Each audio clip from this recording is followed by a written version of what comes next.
spice up your life. The latest news from around the world. 94.4 Spice FM.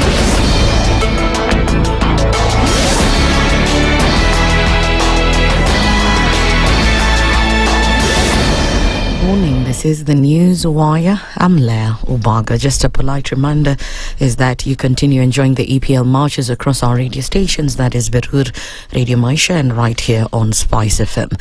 Moving on to the news is that the Kenya Medical Practitioners, Pharmacists and Dentists Union have demanded a public apology from the Council of Governors and called on President William Ruto to dissolve the Kiambu County government following the deaths of over 130 newborns amid an ongoing doctor strike. In a statement, KMPDU Secretary General Dawji Atela described the Council of Governors' dismissal of the deaths as pure mischief and accused governors of showing indifference, political malice and a shameful dereliction of duty to protect life. This comes after Council of Governors Chair and Wajir Governor Ahmed Abdullahi earlier rejected reports of neonatal deaths in Kiambu County, describing them as misleading and not based on verified data. The Council disassociates from the headline about the death of 136 babies and categorically states that it is not factual, it is pure witch hunt. The health function in Kiambu is functional. Kiambu has doctors in all its facilities and they are all on duty. Abdullahi also accused unnamed forces of using the reports to undermine devolution and discredit county health systems. It's not supposed to be run from Avi House in Nairobi. We want to reiterate that health is a devolved function and we must be free of external forces that want to paint a bad picture of devolution. And if any one county had been able to successfully, from end to end, procure even a pen on EGPay, from where I sit as chair of council, believe you or no, it hasn't happened. But we have a court order, so I think it's been tried on the go. Doctors in Kiambu County have been on strike for the past 4 months, demanding salaries that are 7 months overdue. Medical students at Moi University have urged the government to intervene and end the ongoing strike by the lecturers. They've expressed frustration over the lack of action from the university administration and the government, noting that the strike has now lasted 4 good weeks.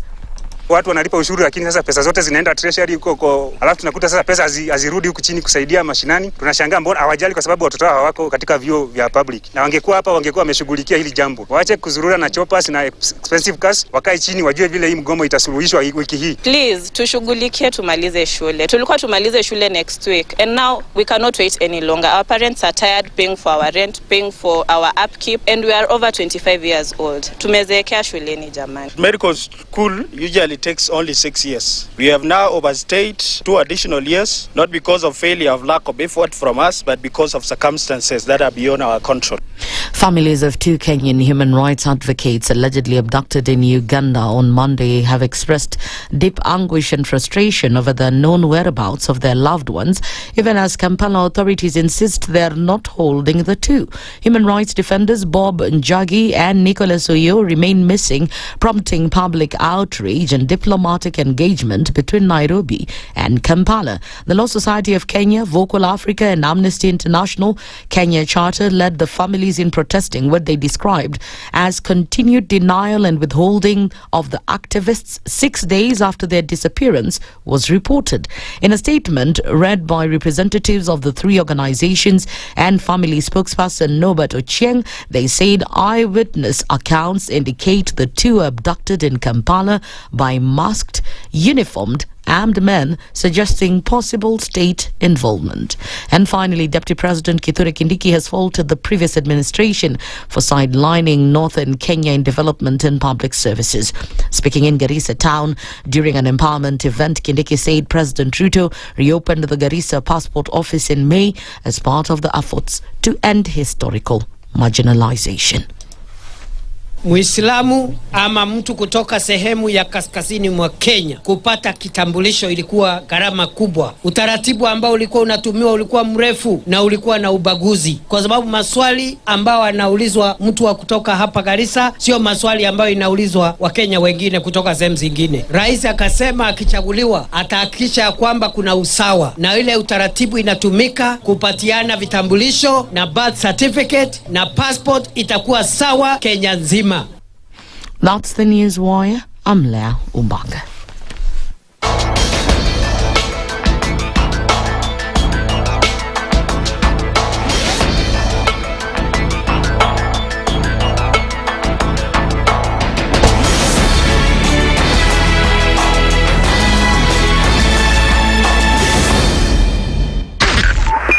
.5 Spice FM, Kisumu. The following takes place from 6 a.m. to 10 a.m. every weekday on Spice FM. We look at the utterances of leaders who are aligned to broad-based, who were initially in ODM. We thought they stand for something. Now they've been exposed. Because we are a third world country, we are poor. And not because we don't have resources, but we have been robbed senseless. Look at the wasteful expenditure. Look at how large government lives. And we've said this is something that can be controlled. It happens in many other countries. Internally, we used to stand and tell him, boss, hii kitu ni mbaya. And you'd say, now he doesn't, let me tell you, you saw the other parliamentary group meeting. People went there, sat, listened, looked at him. There was no plenary, left. The Situation Room, Kenya's biggest conversation. The following takes place from 6 a.m. to 10 a.m. every weekday on Spice FM. You have land, Dennis. Yeah. Okay, your own land. You use your own money to build it, and then you sell it to yourself. But we don't want foreign troops on Kenyan soil. But surely it goes a little bit deeper. This is it. If you find the tree is withering, then you call the person who is managing that tree. Come around. Yeah, Why? Tell me what is first of all, what's the problem? Yes, what is the problem there? How do we expect ourselves to move forward as a country? The Situation Room, Kenya's biggest conversation. The following takes place from 6 a.m. to 10 a.m. every weekday on Spice FM. He is himself actually has admitted that he bribed members of parliament, so... he admitted that he bribed members of parliament? Well, when he said... The government. Yeah, when he said that he gave the 10 million was for what? We're always quick to point faults in somebody else before you look at your own faults as a person. If it was Kanu's day, hii amuka naye leo, ungekuwa umeenda bali sana hii. So and we must celebrate you. There are 600 million people now globally estimated to be living with diabetes in the world. So it is a major health problem. It's the largest single disease rising pandemic that we're dealing with right now. The Situation Room, Kenya's biggest conversation. The following takes place from 6 a.m. to 10 a.m. every weekday on Spice FM. Presidency is fairly interesting in the sense that it will actually take us to a new consciousness. Swali zile watu waulizi na swali muuliza na shangala ni aje kwani huku kunaendaje? 30 billion shillings annually on travel alone in public service. A Kenyan can even demonstrate every single day of his life that Ruto must go. That is the only message of his demonstration. That is his right. That bribe blinds the eyes of the wise and subverts the cause of those who are in the right. This is the Situation Room, the only way to start your day.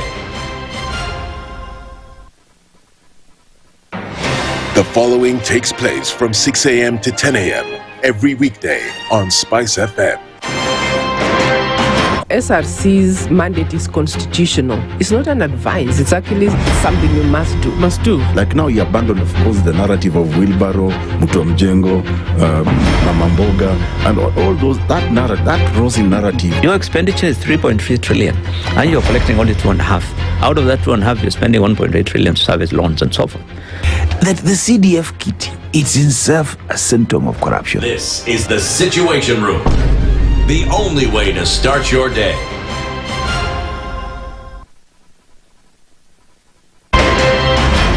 In this country, 6 families and 8,000 Kenyans control 90% of the GDP. We are not a country. We are a plantation. We work for Ruto. When you're telling the judges court orders are papers or they will not obey court orders, they're sitting and you're seeking orders from them. So how are they supposed to interpret it? Isn't it an oxymoron? When you see a judiciary that seems to be under some control somewhere, you start questioning. We have very powerful governors, but they don't use their offices to serve the people. If you are not shameful to do what you are doing, why should we protect you? I'm human. Everybody's human. So when you're told, kuja tuongee, I mean, you'd be a fool to say, staki kuongea. Conversations have to be had, you know? People in leadership should only go into leadership if they are ready and willing to change the lot of the people. The Situation Room, Kenya's biggest conversation. One of the things that are in our country is negative ethnicity. You find you as a state officer, instead of thinking as a Kenyan, you think like a tribal person. Let me tell you something. The biggest problem we have had in this country is a leadership deficit. There is nothing that you are going to do in the process of change if you are not a risk taker. So you really have to pursue your vision to a logical conclusion and even be ready to step on people's toes. When it comes to the economy, you can run away with it. They say statistics are like bikinis. They reveal a lot, but they conceal the vitals. And so government people would throw statistics at you and tell you they're revealing a lot of information to you, but it's really concealing the real vitals. We need to get out of that, because when we want to grow our democracy, one basic thing that really requires to be understood by the political class, by all of us, is institutions are critical. This is the Situation Room, the only way to start your day. Good morning, and I love your show. Thank you. Having come from a Kikuyu radio background, I migrated to Spice because of the content.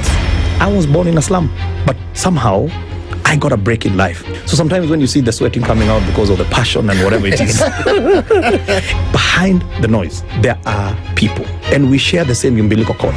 It shouldn't be like that. I am so disappointed. We used to tell Honorable Raila Amolo Odinga that he's doing politics of conmanship. And even President Uhuru Kenyatta, serikali hii ndio iko na conmanship ya hali ya juu. You cannot promise people that you reduce tax, then you double. In politics, there is the issue of trust. For you to turn around and then stab the same people who gave you that trust, there is no other level of dishonesty. Imabo, utaona dunia tu. The Situation Room, Kenya's biggest conversation. The following takes place from 6 a.m. to 10 a.m. every weekday on SpiceFM. He is himself actually has admitted that he bribed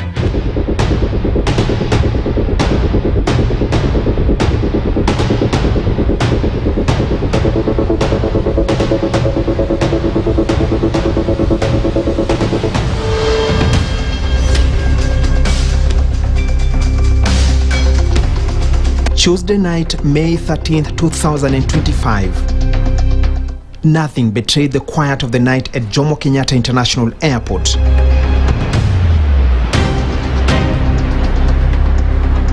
On the surface, it was all good and ordinary. Families embracing at the departure halls, trolleys humming across polished floors as vehicles necked in and out of the terminals.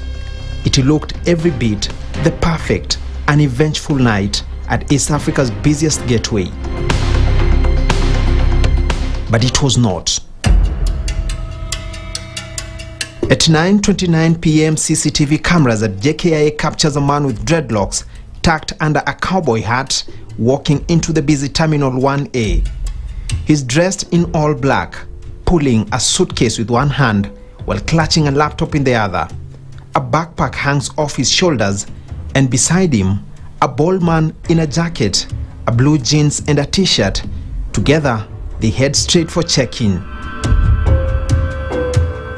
This is Damata dos Santos, 28 years old, British passport, Brazilian roots, destined for London. Aboard British Airways flight BA 064. Inside the terminal, every step looks ordinary until it doesn't. His handler lingers, making calls, whispering to a uniformed officer, then whispers something back to him, and the line keeps moving, all the while his handler constantly on a phone call. He submits his passport for scrutiny, and the moment this is done, notice the handler moving backwards. His work seems done here.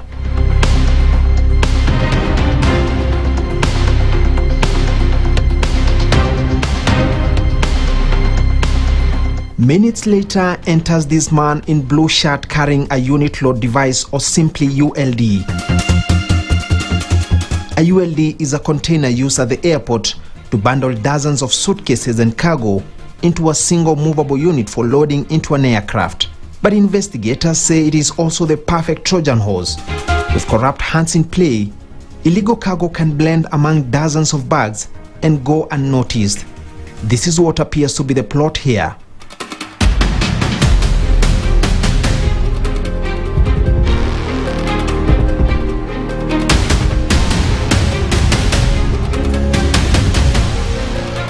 (9:52 p.m. enters this man in a reflector jacket, also constantly on the phone as if trying to locate someone, weaving through passengers, walking from one end to another. Finally, he connects with his target, and immediately, Dos Santos takes cue and follows him, all the while Dos Santos clutching his belongings close to his chest. Once they get to this security checking section, the official in reflector jacket takes charge, appearing to shove aside his juniors and pushes them to the tail end of the process. All the while, he is constantly on the phone. And when the turn of Dos Santos comes, notice what happens. When every other bag is scrutinized, this briefcase carrying the drugs is conveniently nudged away. The rogue official does not want any of his juniors to check any of Dos Santos' belongings.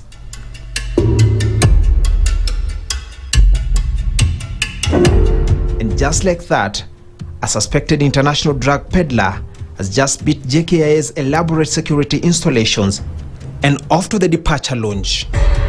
Every day, JKIA handles tens of thousands of passengers and huge amounts of cargo, connecting East Africa to Europe, Asia, and the Middle East. It is the only airport in the region with direct flights to major world cities like London, Amsterdam, Dubai, Mumbai, and even Guangzhou. This makes it an attractive target for cartels looking for quick, discreet routes into big markets. The biggest risk to any institution, organization, or company, or private sector or individual is a non-performance of security staff. We are seeing here a glaring incident where security staffs have chosen to be on the other side, negligently performing their duties. Of course, knowing very well why they're negligently performing their duty. Come up with technology, but there's always a human hand behind everything that is done. We have CCTVs, we have the scanners. These scanners, the people that do the scanning are human beings. You saw the person that was escorting this person to the departure lounge. He knew that if this passes through the scanner and a person that is not friendly to the cartel is behind the screen, then automatically the package will be identified. So he made sure that he is the person that will check that package.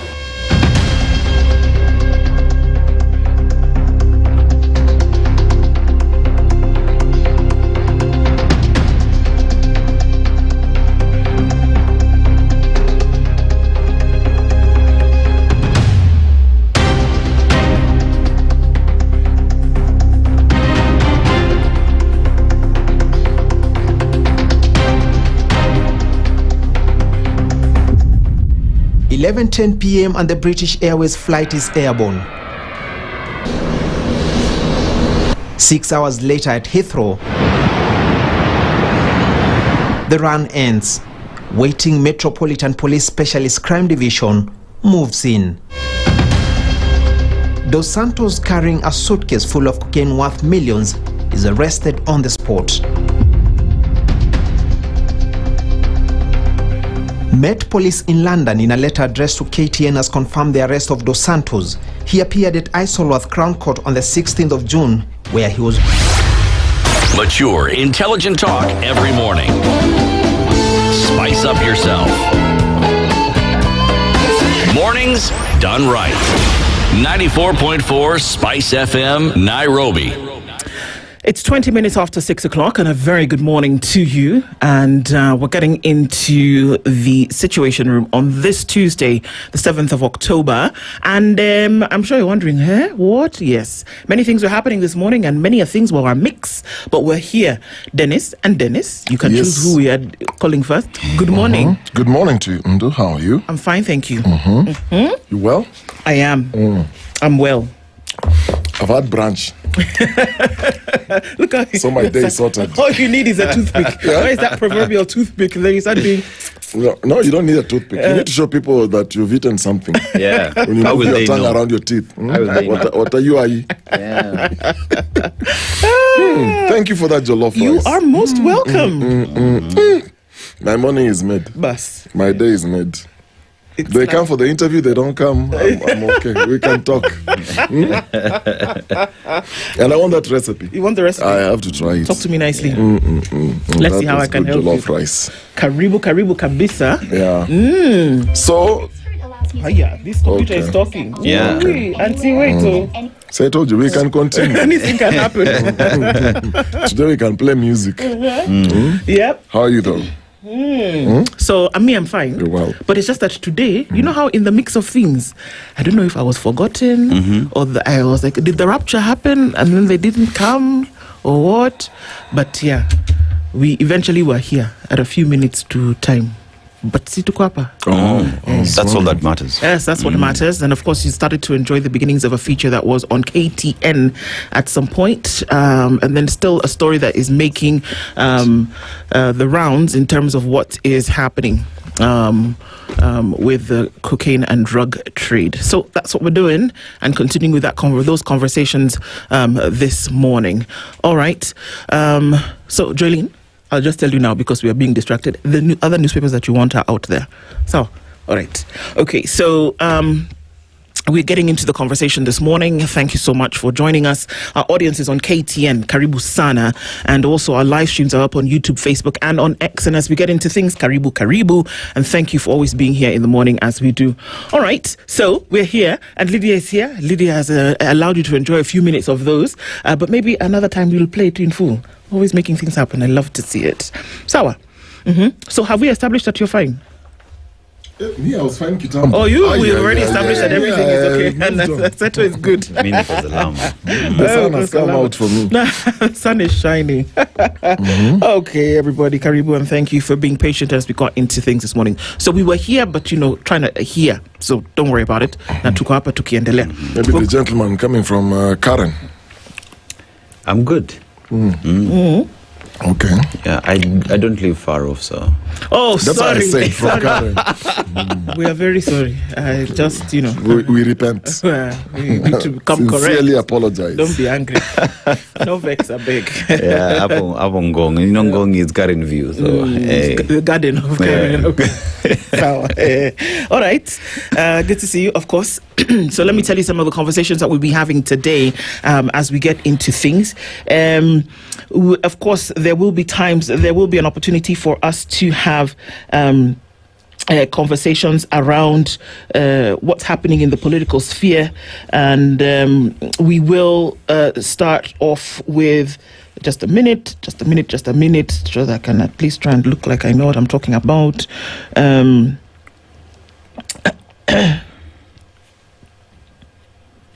All right. So today we'll have a conversation starting off at 7 o'clock with the Member of Parliament for Mukurweini is John Kagushia. And we're going to be looking at this thing that we kind of gave a light to yesterday. When you make noise, as the words have been used by the president, and you say certain things about how things are not working. Well, if there's a united front to the opposition, what do you have on offer? So the Mukurweini Member of Parliament will join us for that conversation at 7. At 8 o'clock, we've been told many a thing about JSS. The ministry has said that JSS will be domiciled in primary schools for now. For now, could be, we don't know how far into the future that will be, but the Secretary General of the KUPPET, which is the Kenya Union of Post-Primary Education Teachers, is Akelo Misori. He'll join us at 8 o'clock so that we can understand, first of all, okay, what's the problem? Second of all, is this the solution to it by keeping teachers here? And if they're kept there, what does it essentially mean for teachers in the future? And how are we able to then develop education if that remains the case? That'll be our Education Tuesday conversation. Okay? Finally, we will talk with Odhiambo Otieno at 9 a.m.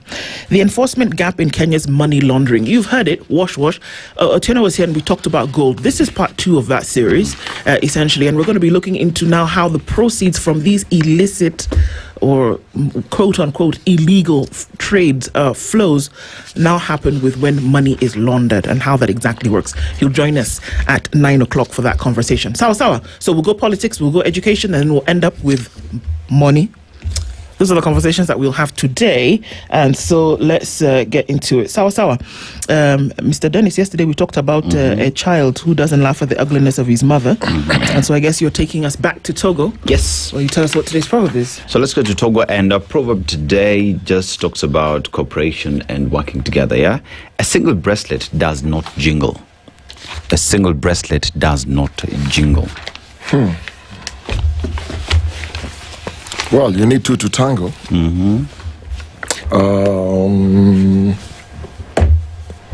There's power in unity and collaboration. Yeah. I mean, the Bible, for example, talks a lot about unity. And where 2 or 3 are gathered, there he is in the midst of them. So there is always power in unity. And remember, in Genesis, they all came united to build a tower that would reach to the heavens. And they were all speaking one language at that time.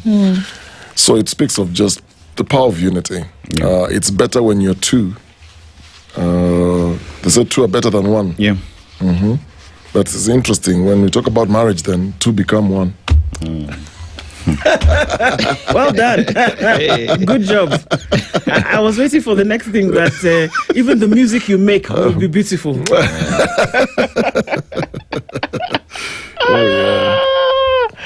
Well, okay. Sawa basi. Yeah, I just think about it, and I just remember as a child, so we would love the bracelets, right?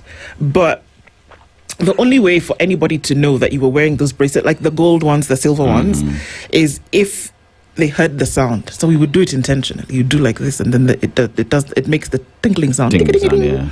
But the person who had one, nobody would know that you had the bracelets. So if you had 4, 5, 6, and then of course a lot of our Asian friends with many of them, so that's how you knew that they had them, right? So it couldn't make the beautiful sound on its own. And usually in life, neither can we.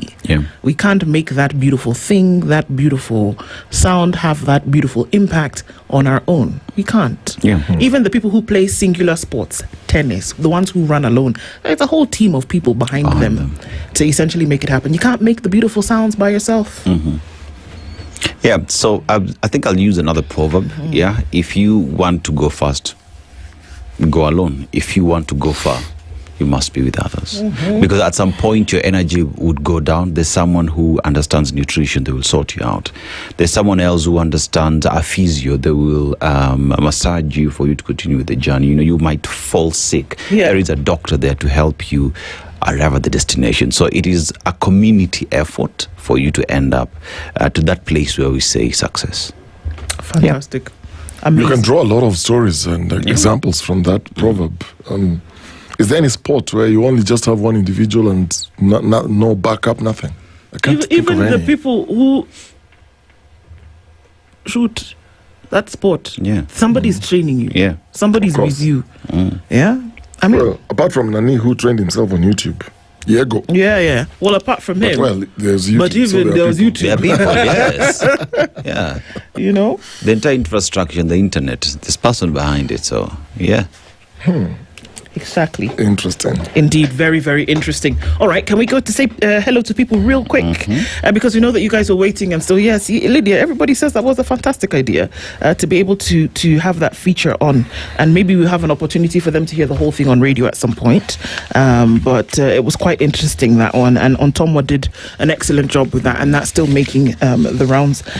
So, yeah, good morning, everybody. And Karibu Sana, as we get into things this morning. Always good to have you online. As we do. And we know that you're here with us. A quick and good morning. Ndu, kindly ask Okari. Okay, Okari. What is Jukwaa la Jamii?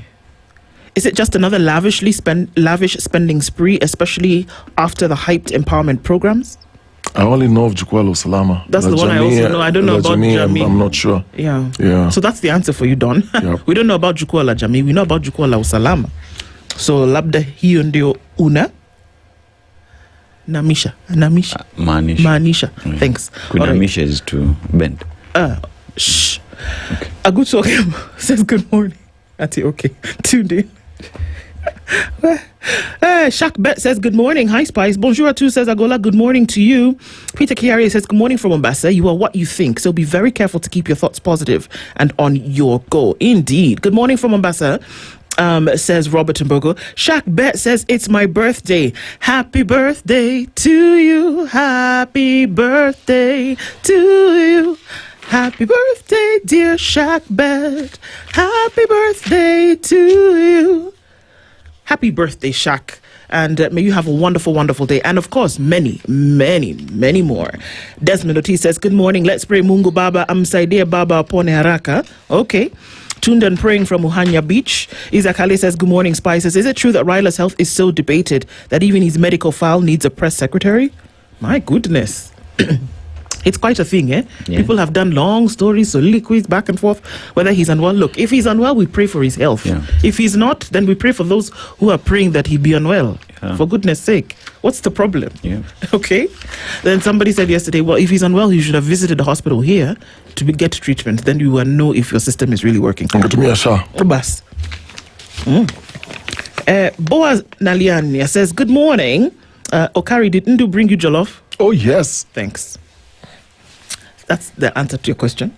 Bakora Sam says, good morning. It's another lovely day. Good morning to you. Azaria says, good morning. Power to lecturers. Stay firm. Empowerment called theft spree to be redirected to lecturers.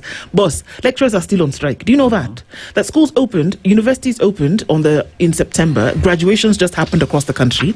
We were now into a month, almost a month of lecturers having down their tools and said, you know what, Sawa, you do like that, we do like that. My princess Hamjambo, the Nyota program is a promising initiative. However, without the establishment of a conducive business environment, it's likely to fail terribly. There's another program, Nyota. Okay. Star. Yeah, okay. Andrew Shearer says, good morning. Raukeni wa Kenya, registered to be a voter, but first we deal with fake schools, fake polling stations. Yeah, deal with it all. Hisa Daniel says, good morning, Tuni from Atiak. Melbourne, knock, knock, who's there? Kenya One says, thank you for changing the intros. It's refreshing and shows you are good listeners. Thank you very much. We all grew up under good authority. We did not grow up left to grow in the forest. Sawa. Lydia has decided, so she has also heard you. We've understood. Rose Gray says, good morning to you. Nduko Salama, Karibu Sana from Menara Mohoroni. Good morning to you. We need to be careful not to substitute one tyrant for another, says Joe Mungai. Okay. Erica War says, good morning, guys. Good morning to you. King Dave says, good morning, ladies and gentlemen. Chilly morning in Mombasa. Sabalheri Team Spice says, Rogers Lai. Julius Song says, good morning, Ndu and Dennis. Always a pleasure tuning in. Very insightful and objective. Asante Sana. Grace Omolo is tuned in. And Christopher Ogore is tuned in from Maseno. Good morning, says Christina. Sami Lidanya says, good morning, beautiful people. Have a blessed day in Mazeras. What a wonderful, epic what? Situation room imeenda wapi? Tuko hapa, usijali. Engage, what's not happening? Tuko hapa, don't worry. Richard Odera says, good morning. Michelle says, good morning to you all in the studio. The Unga Highway in Nairobi. Okay. Atiano, good morning.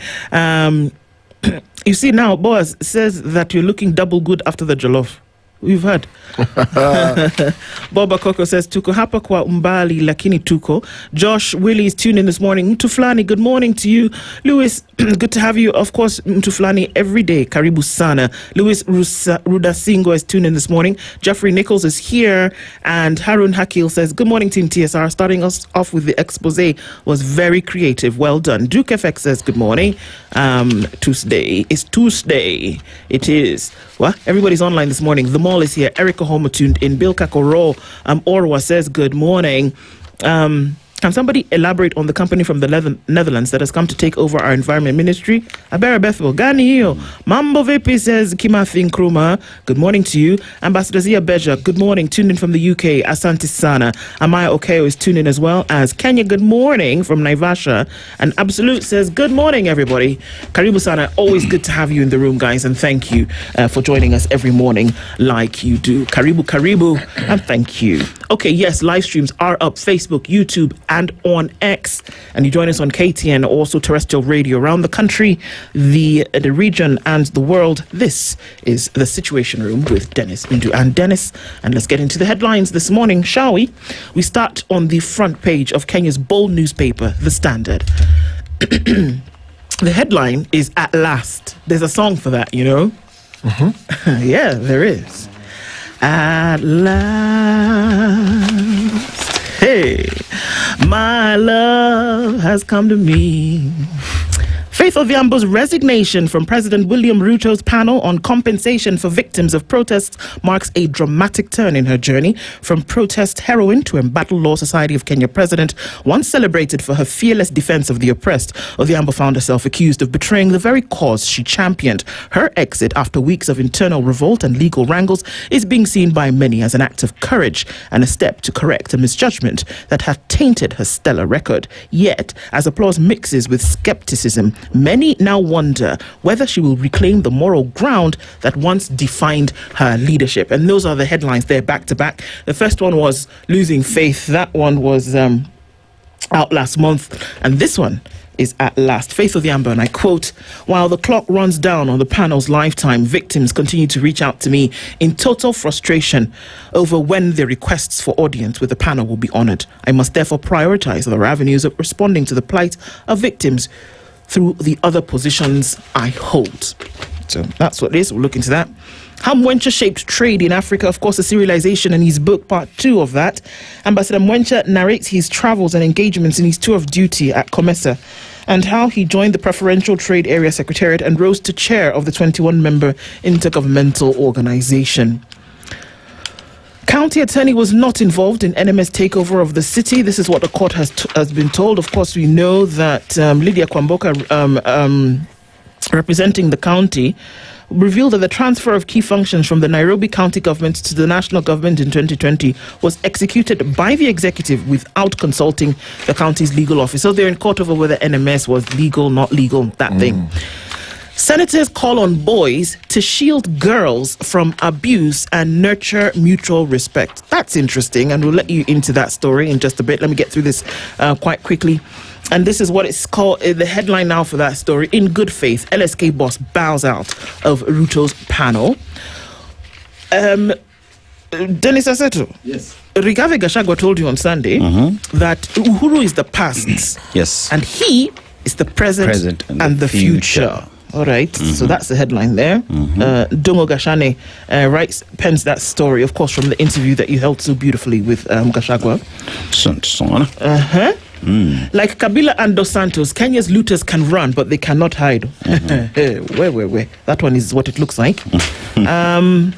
So those are some of the headlines coming out in the Standard. Let's look quickly at others and then we get into some stories. Yes, so we go to the Daily Nation and the top story there is why Faith threw in the towel. So just looking at the reasons and her appointment to a government team on compensation for victims of state excesses sparked controversy. Now, LSK President Faith Odhiambo has resigned from her position as Vice President of the panel, citing stalled progress, court action and detractors. There is also the question there, where's Njagi? Now, in August last year, After anti-government protest, activist Bob Njagi was seized from Amatatu by security agents and tortured for a month in captivity. Now, Njagi and his Kenyan colleague Nicholas Oyo have gone missing in Uganda, with court told they are being detained by the military. However, yesterday, Ugandan authorities said they do not know the whereabouts of Njagi. Rather, Njagi is not in their custody. And marriage, not a 50-50 assets affair. Top court rules. So ukiingia pale, kuja na yako ni kuja na yangu. It is not a question of 50-50. Now, looming shortage of life-saving drugs, the Kenya Pharmaceuticals Distributors Association has warned of imminent crisis, citing regulatory changes that could affect the import of essential medicine. And there is a feature story on why Moi picked Uhuru over Raila, Mudavadi, Kalonzo and Saitoti. Now, in his book at the radio, former Minister Mazden Madoka writes about his front row seat in the 2002 Moi succession. And members of parliament have set conditions for sale of Kenya Pipeline. Now, if it's privatized, Kenya Pipeline Company will not import or sell petroleum products without approval from the National Assembly. It is a conversation that continues to star headlines. Let's see just how that will develop. And Kangata's blueprint for wooing investors. What's this magic wand that he has that every investor seems to be going to Murang'a County? That is what we have on the Daily Nation. Okari? Well, let's look at quickly the Star, Do or Die. Parties rebrand for 2027 political battle. Behind the scenes, they're quietly investing in data-driven campaigns. And then there's a photo of Babu Wino and Johnson Sakaja. Babu's chess game sends Raila and Ruto back to the drawing board. They're looking at how Babu Wino, in this case, is leaving Raila and Ruto scratching their heads. The firebrand MP is raring to vie for Nairobi governor's seat to remove Sakaja. Then there is a story there on experts call for GMOs as animal feed crisis cripples food security. Then Operation Infiltrate, plot to disarm Rigathi ahead of 2027 polls. So fresh details have emerged of a multi-pronged strategy to politically neutralize former Deputy President and DCP boss Rigathi Gachagua ahead of the 2027 general election. The Stars established that the plan entails state infiltration, intimidation, and buyouts of his allies, as well as fielding multiple candidates in Mount Kenya stronghold. Then inside pages, how animal feed crisis is undermining food security, how real-time tracking of wildlife reduces conflict. And we go to the other pages. Dirty cooking energy is pushing up respiratory deaths in Kenya. The state hopes to tame the menace with national LGP growth strategy. And we quickly look at Business Daily front page, how Kenyans wired $426 billion based crypto in a year. So cross-border traders, Kenyans in the diaspora and multinationals are increasingly using stable coins for payments, setting the stage for wider adoption of digital assets in everyday finance in Kenya. Kenya made $426.4 billion worth of transactions in stable coins in the year to June 2024, according to Chain Analysis, a New York-based blockchain data platform that tracks crypto use. So stablecoin is a type of cryptocurrency backed by assets considered reliable, such as the US dollar. And then we go to quickly the inside pages. Fertilizer imports light for second year running. And there's a looming drug crisis as new rules take effect. So the Kenya Pharmaceuticals Distribution Association, KPD, has warned of a potential drug crisis in the country over the next 2 weeks, following regulatory changes that restrict access to thousands of essential medicines. So the crisis is likely to hit patients suffering from diseases like 1, diabetes, hypertension, heart diseases, as well as HIV/AIDS complications. So KPDA has blamed the new regulations introduced by Pharmacy and Poisons Board, which it says were haphazardly implemented 3 weeks ago. They were all rushed. And I quote, the PPB, in the course of preparing for a World Health Organization audit aimed at elevating Kenya's regulatory authority to maturity level 3 status, reconfigured its medicines importation portal. Hello? While reforms were intended to improve oversight, the outcome has been catastrophic. over 21,000 essential medicines have been blocked from importation, said KPDA chairperson Kamamia Murichu. So Dr. Murichu said Kenya is 80% reliant on imported medicines, and the disruption is a threat to public health and the Kenyan economy. He warned that drug shortages are imminent and that national stocks of life-saving drugs are projected to run critically low in the coming 2 weeks. Tukome hapo kwa sasa. Hapo ndo tuko. I want to look at this story penned by Dungu Gashane and to understand what former Deputy President Rigathi Gachagua may have been talking about. And since you were in the room, perhaps maybe you can tell us a little bit more. But former Deputy President Rigathi Gachagua has laughed off claims that his popularity is under threat from former President Uhuru Kenyatta's return to politics, describing Uhuru as the past, while asserting himself as the present and the future. Okay, God complex. According to Gachagua, no one, including Uhuru, has the capacity to dictate the political direction of the Mount Kenya region, often referred to as the mountain. He argued that leaders merely align themselves with the electorate's will, not the other way around. Okay, that's interesting. In an interview, of course, on Sunday night, the DCP leader said the region has already decided to form a new political party rather than revive an old one. So it's interesting if in one breath he says that Uhuru is the past, I'm the president, and the future, and then in the next breath goes on to say that a leader is not established by themselves but by the electorate. So which one is it? Who's the past, who's the present and future?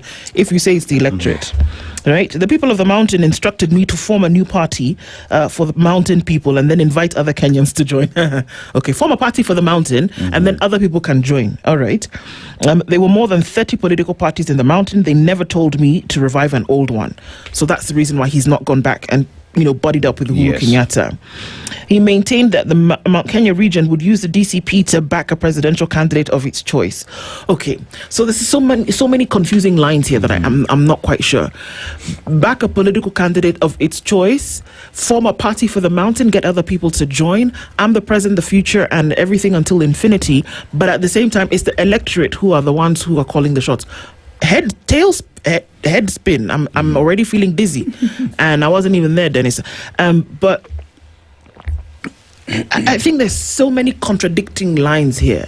And then at the end of the day, before that he had said that, if given the opportunity to be president, there's certain things that he would already do. Yeah. So it sounds to me like he wants to be president. He wants to be going president. to run. Yes. This story of all the mountain said and people have asked me and he wants to be president. He wants to be president. Abi? And he says that so after his impeachment, the people told him to go form a party, a vehicle, because in 2022 they had a mistake of jumping on a bus that they did not control pretty much. The reason why he formed the DCP, and that is a people-led initiative. It is not about Gachagua. Okay. That even now, as we talk about the rift between him and Uhuru, it is a movement that is being pushed by the people. Neither him nor Uhuru Kenyatta can stop it. So him is just listening to what he's always said. The people. Naskiza the ground. Okay. Politics is what? Is local.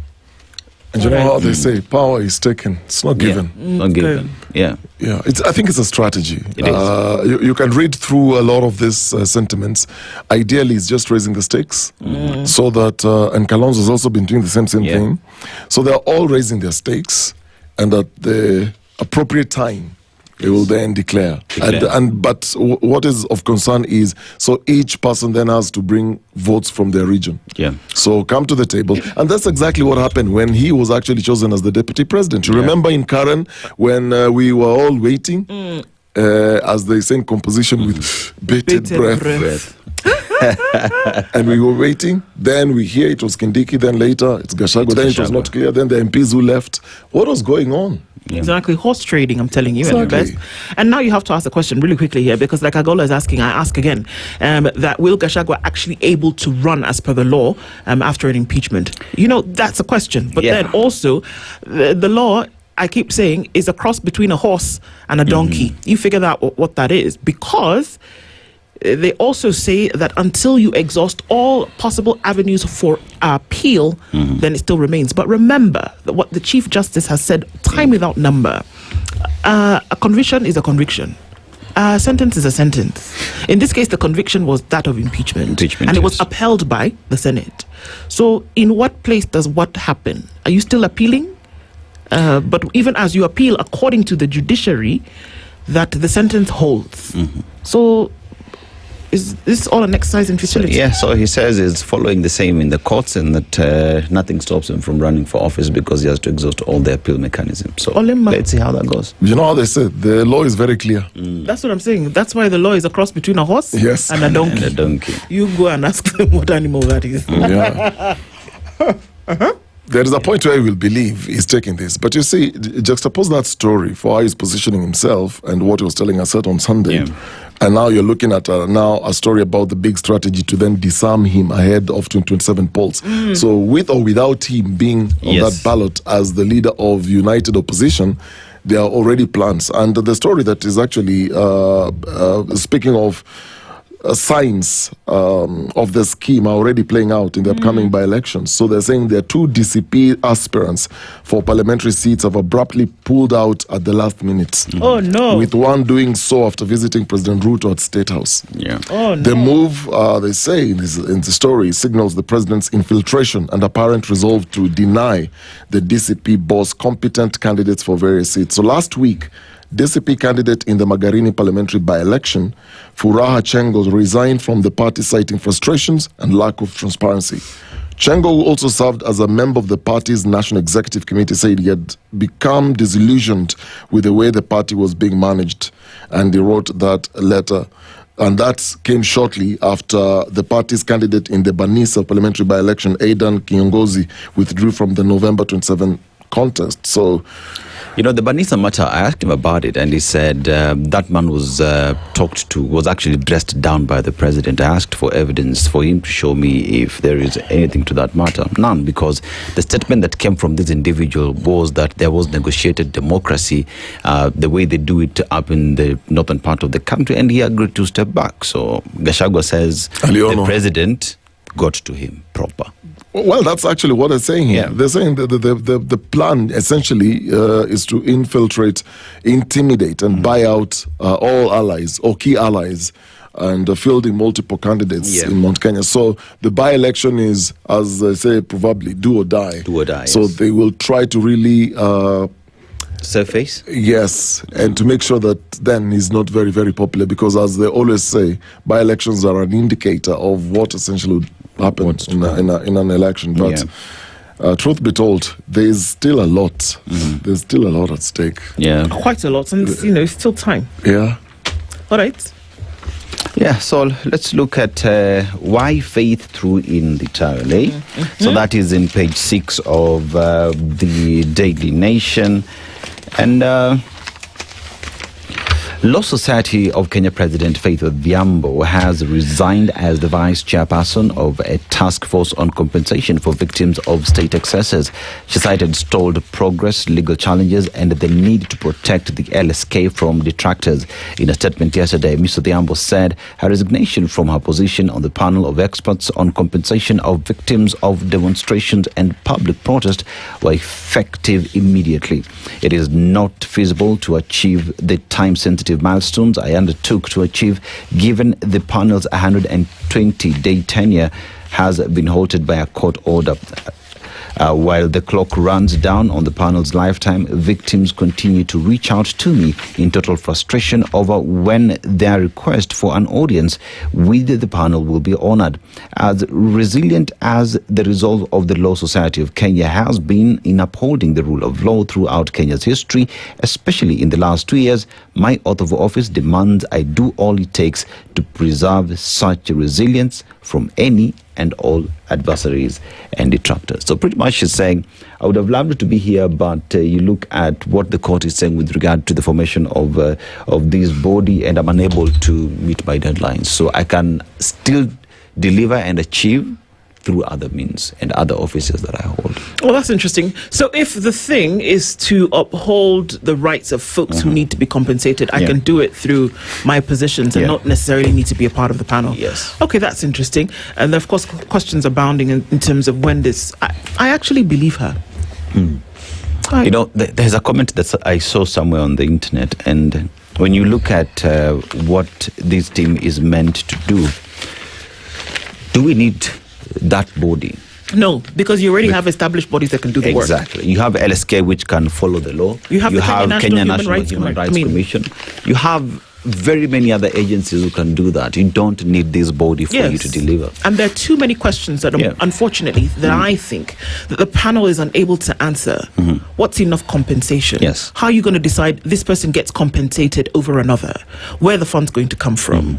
How far back in compensation are you going to go? Are you going to go to 2007? Then what are you going to go beyond that? Before that, towards Molo clashes, for example, whereby there was extensive use of force by security agencies and by government agencies.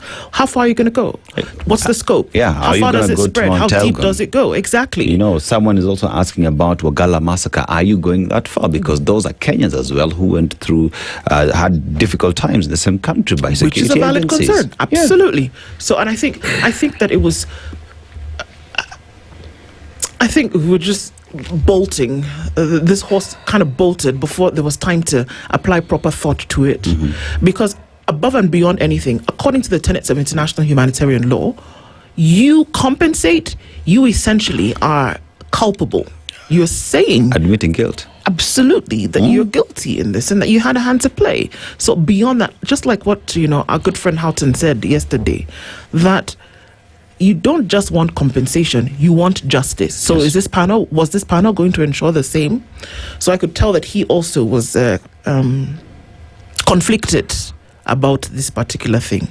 But there is the aspect of, you look at what this is being done and who is pushing it, and one would say this is just politicizing the matter to save face.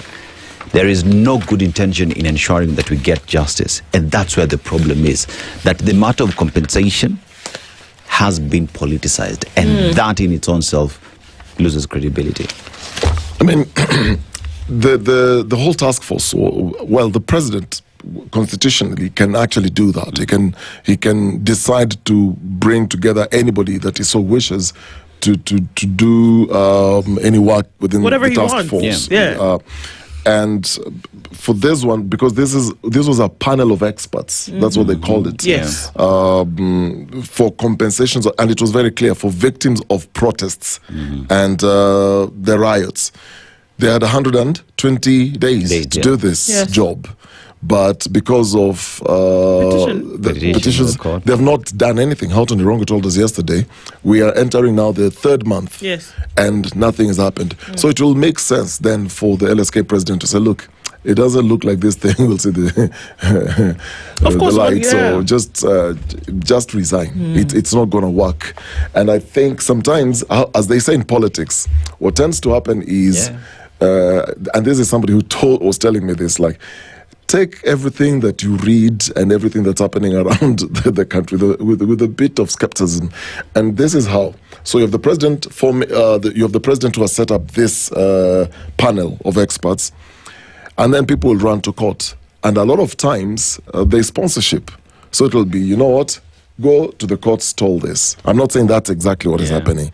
You're just reading through what people say and comments, and depending on what kind of task force, then is it investigative in nature, is it advisory, is it compensatory? This one was clearly just compensatory, but people are demanding, look, we also want investigations to be done, we want those who did the killings to be brought to book. So there are challenges there, but again, it opened up a whole debate. Wagala massacre victims, there are people who are also saying, look, we also need those people compensated. Let's go all the way to 2007, 2008, post-election violence. We also want those people to be compensated. So we have the 1992. Like, if you want to compensate, you'll go way back. Well, Maji mechafuka. That's what they will say. Can I go quickly to this story in The Nation today? The Kenya High Commission in Kampala has asked the Uganda Foreign Ministry to assist in tracing missing individuals. And I can tell you off the bat, right now, there are folks who know where these two gentlemen are. They know where they are, Nicholas Oyo and Bob Njagi. today, even with all this diplomatic thing going back and forth, they know exactly where they are and waiting to hear when they're going to let them go. That's the truth. That they want to essentially try them in military court, and the question is for what? Remember that Kizza Besigye right now is in civil jail. Quote unquote, not civil jail, in a civilian jail. Previously, he was in a military jail in military court, and there was a lot of work that was done, led by one Martha Karua, to then move this trial from military court to civilian court, though he still remains remanded. But then there's a reason for that the lines around the military court are so brutal that you don't want, therefore, the worst of crimes, essentially. Yeah. Okay? Now, they vanish on the road between rallies at petrol stations or after book launches, seized by armed men in plain clothes, bundled into detention. And what once felt like isolated incidents have turned into a pattern across East Africa. Activists, opposition politicians and journalists abducted by security agents in Kenya, Uganda and Tanzania. This pattern, human rights groups warn, is no accident. It is a wave of trans-border repression that blurs national boundaries and exposes a growing willingness by government and security source services in the region to cooperate quietly or overtly to silence critics and dissidents. And that last line is it. It is to silence dissidents, if it does actually come. It is to silence critics. And you can call it what you want, but if it walks like a duck, if it's got web feet, and if it's got a large bill, I keep saying, it's not a camel, it's a duck. Mm-hmm. So if somebody had something to say and then suddenly they disappear in terms of criticism, you're going to have to ask yourself what that's all about. Did you hear what the Ugandan police spokesman said? Go ahead, and you have 30 seconds. He said, and this is what, you're told, okay, just listen to what somebody is not saying in what they're saying. Yeah. And you can read the pattern here. So he said, Kenyan activists who came to join a rally in Uganda and are alleged to have disappeared. I am not briefed by police that they have them in our custody. At the moment, I don't have any information to the effect that they are in police custody, nor do I have any information that they are accused by police. If I had, I would volunteer it here without any reservations. I also don't know if it has been reported formally that there are lost persons or missing persons. I don't have that information. I told you. What somebody's not saying in this case is exactly what they're saying. Yes. Sawa. And that's what we're looking for. We pray for their safety and also for their safe return. And those are the things that we contend with every day. Good morning. It's 7:01. No.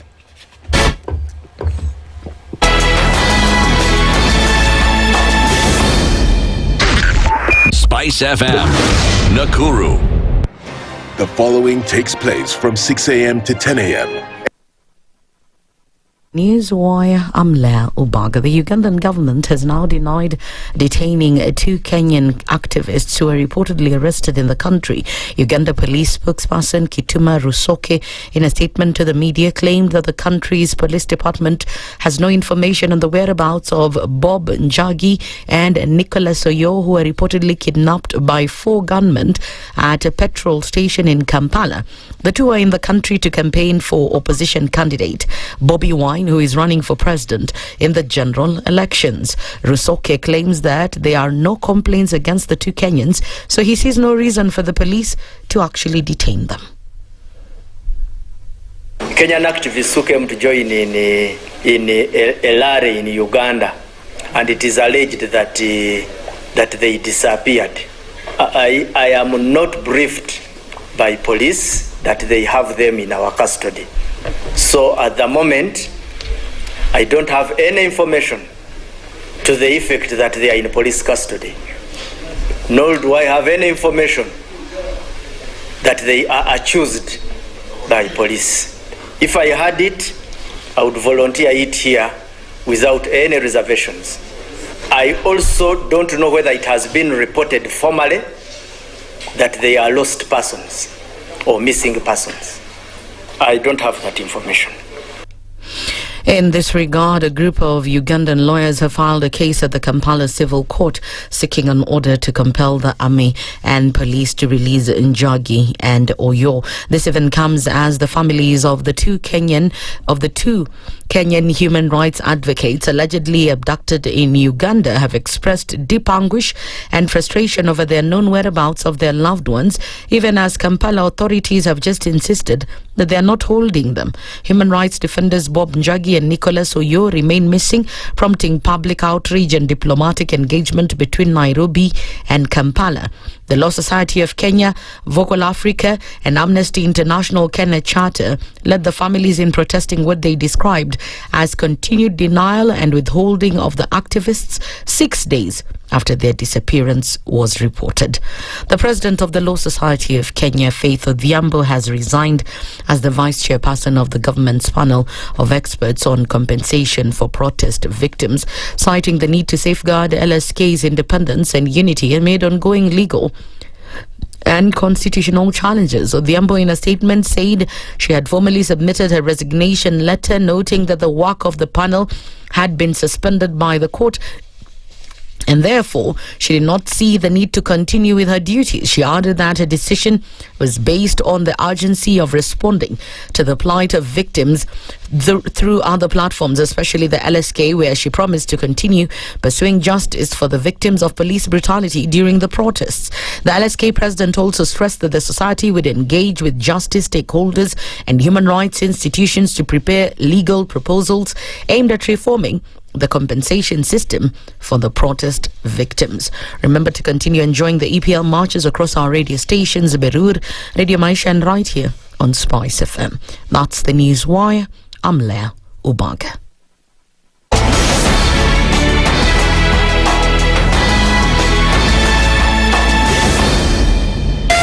.4 Spice FM, Nairobi. The following takes place from 6 a.m. to 10 a.m. every weekday on Spice FM. We look at the utterances of leaders who are aligned to broad-based, who were initially in ODM. We thought they stand for something. Now they've been exposed. Because we are a third world country, we are poor. And not because we don't have resources, but we have been robbed senseless. Look at the wasteful expenditure. Look at how large government lives. And we've said this is something that can be controlled. It happens in many other countries. Internally, we used to stand and tell him, boss, hii kitu ni mbaya. And you'd say, now he doesn't let me tell you, you saw the other parliamentary group meeting. People went there, sat, listened, looked at him. There was no plenary, left. The Situation Room, Kenya's biggest conversation. The following takes place from 6 a.m. to 10 a.m. every weekday on Spice FM. You have land, Dennis. Yeah. Okay, your own land. You use your own money to build it, and then you sell it to yourself. But we don't want foreign troops on Kenyan soil. But surely it goes a little bit deeper. This is it. If you find the tree is withering, then you call the person who is managing that tree. Come around. Yeah, why? Tell me what is first of all, what's the problem? Yes, what is the problem there? How do we expect ourselves to move forward as a country? The Situation Room, Kenya's biggest conversation. The following takes place from 6 a.m. to 10 a.m. every weekday on Spice FM. He himself actually has admitted that he bribed members of parliament, so... he admitted that he bribed members of parliament? Well, when he said... The government. Yeah, when he said that he gave the 10 million was for what? We're always quick to point faults in somebody else before you look at your own faults as a person. If it was Kanu's day, hii amuka naye leo, ungekuwa umeenda bali sana hii. So and we must celebrate you. There are 600 million people now globally estimated to be living with diabetes in the world. So it is a major health problem. It's the largest single disease rising pandemic that we're dealing with right now. The Situation Room, Kenya's biggest conversation. The following takes place from 6 a.m. to 10 a.m. every weekday on Spice FM. Presidency is fairly interesting in the sense that it will actually take us to a new consciousness. Swali zile watu hawaulizi, na swali muuliza na shangala ni aje, kwani huku kunaendaje? 30 billion shillings annually on travel alone in public service. A Kenyan can even demonstrate every single day of his life that Ruto must go. That is the only message of his demonstration. That is his right. That bribe blinds the eyes of the wise and subverts the cause of those who are in the right. This is the Situation Room, the only way to start your day. The following takes place from 6 a.m. to 10 a.m. every weekday on Spice. The following. Mature, intelligent talk every morning. Spice up yourself. Mornings done right. 94.4 Spice FM, Nairobi. It is now 9 minutes after 7 o'clock, and we continue with Kenya's biggest conversation this Tuesday morning. It's the 7th of October. You guys, it was just the 1st of October, and it's already the 7th. October saying, I'm taking no prisoners, my friend. We are going. Kaende ka what? Kaende. We are in the Situation Room. Dennis with you this morning. And we're getting into things today. The Member of Parliament for Mukurueni is George Kagushia. He's going to join us in a short while. But even as we do, we're looking at starting to take some stories that are coming in from the courts, because it's an interesting one. There's a landmark decision. Aseto, you want to tell us about that as we get into it? Yes, so a landmark decision redefines sharing of marital wealth now. When a couple separated in 2008, their battle over property reignited a question that continues to shape family law in Kenya. Does marriage automatically entitle a spouse to half of everything? Now, the Court of Appeal and later the Supreme Court gave a decisive decision and answer. No property is not divided equally by default, but shared according to each partner's proven contribution and financial or non-financial. Now, according to the courts, matrimonial property is earned through contribution. While the law recognizes both financial and non-financial input, including domestic work and emotional support, a spouse must prove such contributions. The judges have also emphasized that equality does not mean duplication. A spouse who invested money, acquired land, or developed assets cannot be stripped of half simply because they were married. Likewise, a homemaker who sacrificed career opportunities to raise children or run the household should not walk away empty-handed, but they must demonstrate effort, not entitlement. The divorce case involving JOO and his wife MBO has revived this debate before the JOO vs MBO case. Court relied on a 2007 precedent set by a 5-judge bench in Echaria versus Echaria, a dispute between former diplomat Peter Mburu Echaria and his estranged wife Priscilla Mburu Echaria. So pretty much judges are saying that spouses must prove their input, whether through income, care work, or emotional support, to earn a fair share of property acquired during marriage. Oh, okay. So before that, a couple of years ago, there was another ruling that said something to the effect that, so if you had been married, your contribution towards then sharing wealth was essentially recognized, even if you stayed at home. That it was going to take into consideration that you stayed at home, you took care of children in this case, and this is not just a woman, it's man and all woman. All woman. That the contribution that you made then was recognized. If you stayed home, you cooked, you took care of children, you cleaned the home, you did etc., etc. At the end, if a dissolution of marriage then came into play, then those things would be taken into consideration. Then we say split the thing 50-50. So if I'm understanding correctly, now that has changed, where it said, okay, if there's dissolution of marriage and you're now claiming a percentage of the property, you then need to show your contribution. Yes. And prove that you had something to do with those funds coming in. If you did not, then the property will not be split down the middle. Yeah. Okay. Many would argue that they should have said that in the first place. But you know, this is going to bring a very interesting conversation. Because for the longest time, it has always been, okay, so the man works, the woman is a housewife. Yeah. That's how Kitambo. That's how the reasoning was. So it's the man who brings home the bread but it's the wife who bakes the bread. So then essentially when the man is buying property, the man will buy property under his name.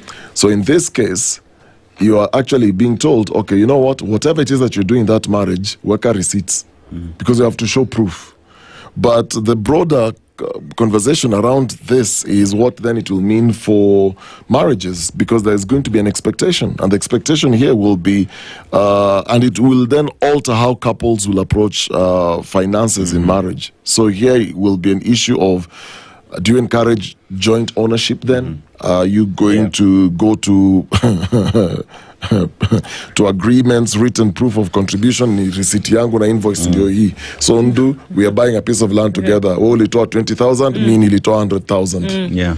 So let's agree. So let's agree. It's almost as though you're doing it in an anticipation. It's a transaction. Yes. Exactly. Something might happen. This is what's going to happen. It's going to shift conversations now. And the impact will be, for those who don't have direct impact on financial input, then we'll have to prove because they are talking about emotions. You have to prove your economic value in the marriage, emotional value, to your emotional value in the marriage. You have to prove it. That Mimi, I left my job and I stayed with this man, and from 8 a.m. to 8 p.m. I was slaving. I'm breastfeeding these children. I am taking care of the home and everything. And indeed, there is proof that you resigned from your job and you have these children and these are their ages. You've been taking them to the clinic. So the courts then will consider all those things. You know, all those will be considered. But now imagine a situation where you don't have kids. The only thing you've been doing is baking the bread, ironing this month's clothes, taking care of the house, and you have to prove that in court. Where? That you prove that you have So what do? You have to always save CCTV cameras. Prove that you ironed his shirt. Yeah. Hey, life is hard. Unapiga deki kila asubuhi. It's difficult. It's difficult, but these are real conversations, eh? Yeah. So that we're going to move from having these social arrangements to everything that you do, you're going to have to prove. Well, that's what's happening in the courts, and you'll be surprised that there are very, very many people that fall under that umbrella, and so this is necessary for us to highlight this morning. All right, the Member of Parliament for Mukurweini constituency is one John Kagusha, and he joins us this morning. Good morning, Mheshimiwa. Good morning. This place is not hard to find. Well, the studio is. The studio is hard to find? Yeah, but of course the premises is not hard to find. I've been here many times. You have? Yeah, I've been here. But the first time you are here in the on this show? Yeah, Spice. I think I've had opportunities to come here like twice, but I was unable to. There's a time I was supposed to come here with Justice Ngenye. Yeah, I couldn't come because I was going on duty somewhere else, so Honorable Moreu did come. Yeah, so, but I'm happy to be here finally. Thank you for having me here. Yes. And trust me, you're very protected. You see how hard it was to find this place? Hapa tutakutwa. So we can have open conversations. Well, the only thing we fear these days is goons sent by or protected by the police. Goons protected by the police. Yeah, I think that is what we fear these days. Oh wow! Yeah, not citizens protected by the police. Yeah, goons. Yeah, citizens have no issue with people who are speaking for them. Government has issues with people who are against their agenda. Well, there's a curtain raiser for the conversation, if there ever was one, and I guess that's where we're starting from this morning. Dennis, with you this morning to have this conversation. So thank you for joining us. Thank you.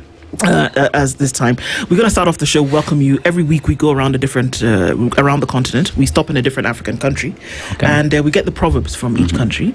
Dennis will share those with you, and that one for today, and we'd love to get your interpretation. Yeah, so proverb today comes from Togo, a country. When you look at the economy, the main exports are phosphates, cotton, coffee and cocoa, and the port of Lome, one of the busiest ports in West Africa, serving as a trade hub for the landlocked country, neighbors rather. Now let's talk about the proverb. A single bracelet does not jingle. A single bracelet does not jingle. How would you interpret that? Kidole kimoja hakiui chawa. That's a Swahili proverb for the same. Yeah, and there's also one, I think from where I come from, says that one stone cannot be used to cook. For you to cook, you need to have 3 stones. Meaning, of course, that you have to have teamwork in what you're doing. And you can go far as many people, but of course alone you will not go very far. Yeah. Yeah, well put, aptly said. Indeed. Well, all right. Then I guess that is forms even that opinion of the proverb kind of forms a basis for getting into this conversation, because one of the things that Kenyans hope for is an opportunity to experience proper leadership in their time, whichever age group you're looking at, whichever demographic. And one of the things that came clear is that going into the next election, if there was going to be an opportunity to have a different leader, if it is not going to be President William Ruto, if it's going to be somebody else, that force has to come united. So one bangle will not jangle on its own. But it seems as though that's not happening at the moment. That folks can't seem to really get, their unity together if they are the option for an opposition. Why is that? To start with, John Maxwell said, everything rises and falls on leadership. Leadership is so important in any country, and not only in any country, but in any enterprise. If you have to make things moving, then you must have proper leadership. Leadership that is focused and leadership that is determined to change the lives of other people. Not leadership that is selfish, not leadership that is inward looking, but leadership that is willing and ready to impact the community and the society at what they do. The situation we find ourselves in the country today is a problem of leadership. And I dare say we have probably not experienced good leadership that is selfless for the longest. Because if you look at countries that have experienced leadership that is selfless, they have made very many strides ahead of Kenya, even though we were at par in yesteryears. Now, the search for good leadership in Kenya must continue. And that is why I believe that the kind of leadership we want in the country is not necessarily going to be focusing just on individuals, persons. For example, just looking at Kagusha, what kind of a leader is Kagusha is important. But again, that is not going to be what we require to do as a country. One of the things I appreciate about the changes that are happening in this country is that people are now starting to look at the broader issues, including the systems that underlie the leadership arrangement in this country. People are starting to interrogate what leaders are actually saying with their mouth versus what it is that they are doing and what they intend to do. And again, people are getting a bit more keener on what leaders say versus what they do. That analysis is now very clear. And that is, you see, when people are expressing themselves online, you will see clearly someone bringing what you said and bringing on this other side what you're doing. Right. And that, I think, is very important because it is helping us now not only to focus on individual people, but also now look at pushing the people who are in leadership to only say what they mean and do what they say. Now, you have asked an important question again on the issue of the opposition as it is today. And I needed to give you that foundation, that even as we're looking at the opposition, we must as a country look at the processes that we are having, so that then the leaders we produce at the end of the day do not fall into the same trap that other good leaders may have fallen into in the past. At the same time, a system cannot run itself. There must be people at the helm. And of course, the people who are at the helm drive that system. And we say that a system is as good as the people running that system. So again, we can't forget and we can't put aside the individuals at the same time who are going to run the system. As much as, of course, I insist, we must put very clear checks and balances. So on this now, we have the ladies and gentlemen who are on the one-term movement and who are leading the opposition. And of course, the whole issue here is to replace the leadership that is currently in place, which is led by William Ruto, which I consider to be a divine duty, an important aspect of our country at this point in time. Now, these leaders, of course, that are in opposition must again work together. And in a situation where they are not going to work together, because the opposition today, as we say, is much more people-driven than leadership-driven, then they will have to be dealt with in one way or another. Because if you look at the way things are happening in this country today, the opposition is generally from the people.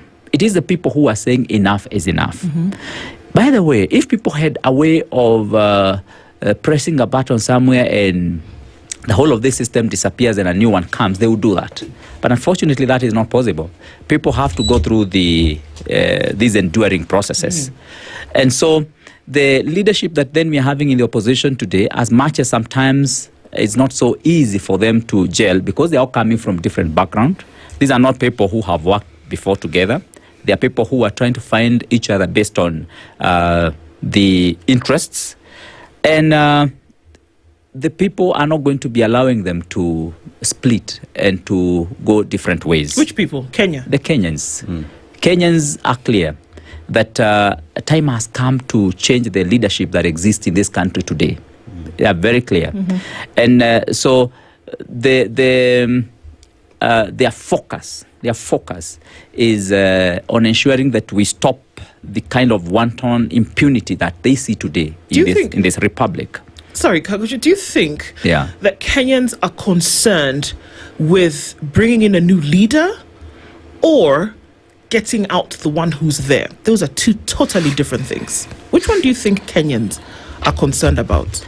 I think from where we stand today, the issue of replacing the William Ruto administration is one issue that Kenyans have all agreed on, that must be done. Because the way this country is going is clearly going to the wrong direction. And it's also clear that there is deception. That as we stand today, we are told one thing, but what is done on the ground is exactly opposite of what is said. And that kind of deception is what Kenyans have come to love. They don't appreciate it. They don't like it. People want someone who can say the truth. And by the way, Kenyans wouldn't have a problem if you told them things are not good. And then you told them to tighten their belt and you mean it. By the way, Kenyans would cooperate. They would do so. But now, see what is happening today? A system is put in place. Before you know it, the system was coming only to consume taxpayers' money. And for that reason, Kenyans have continued to get from one hole into a deeper hole. In fact, we can dare say that Kenyans are jumping now from the frying pan into the fire. And that is what Kenyans want to first stop. Of course, they are not going to stop that without also having the thought of where then are we going. And that is why those of us who want to be part of the next government must get alive, must understand. Yeah, you can be honest with us. I mean, this is an open and honest conversation. Yeah, indeed. Can't you, John? You supported the president and his administration very much for a long time. And if we can say that, coming into the administration at the time that he did, until the time where you didn't, relatively in politics, that was a long time of support. And so now, Kenyans are hearing you say, actually, you know what, this is not working. This is not coming from a place of castigation, but coming from a plea of understanding, that Kenyans want to understand.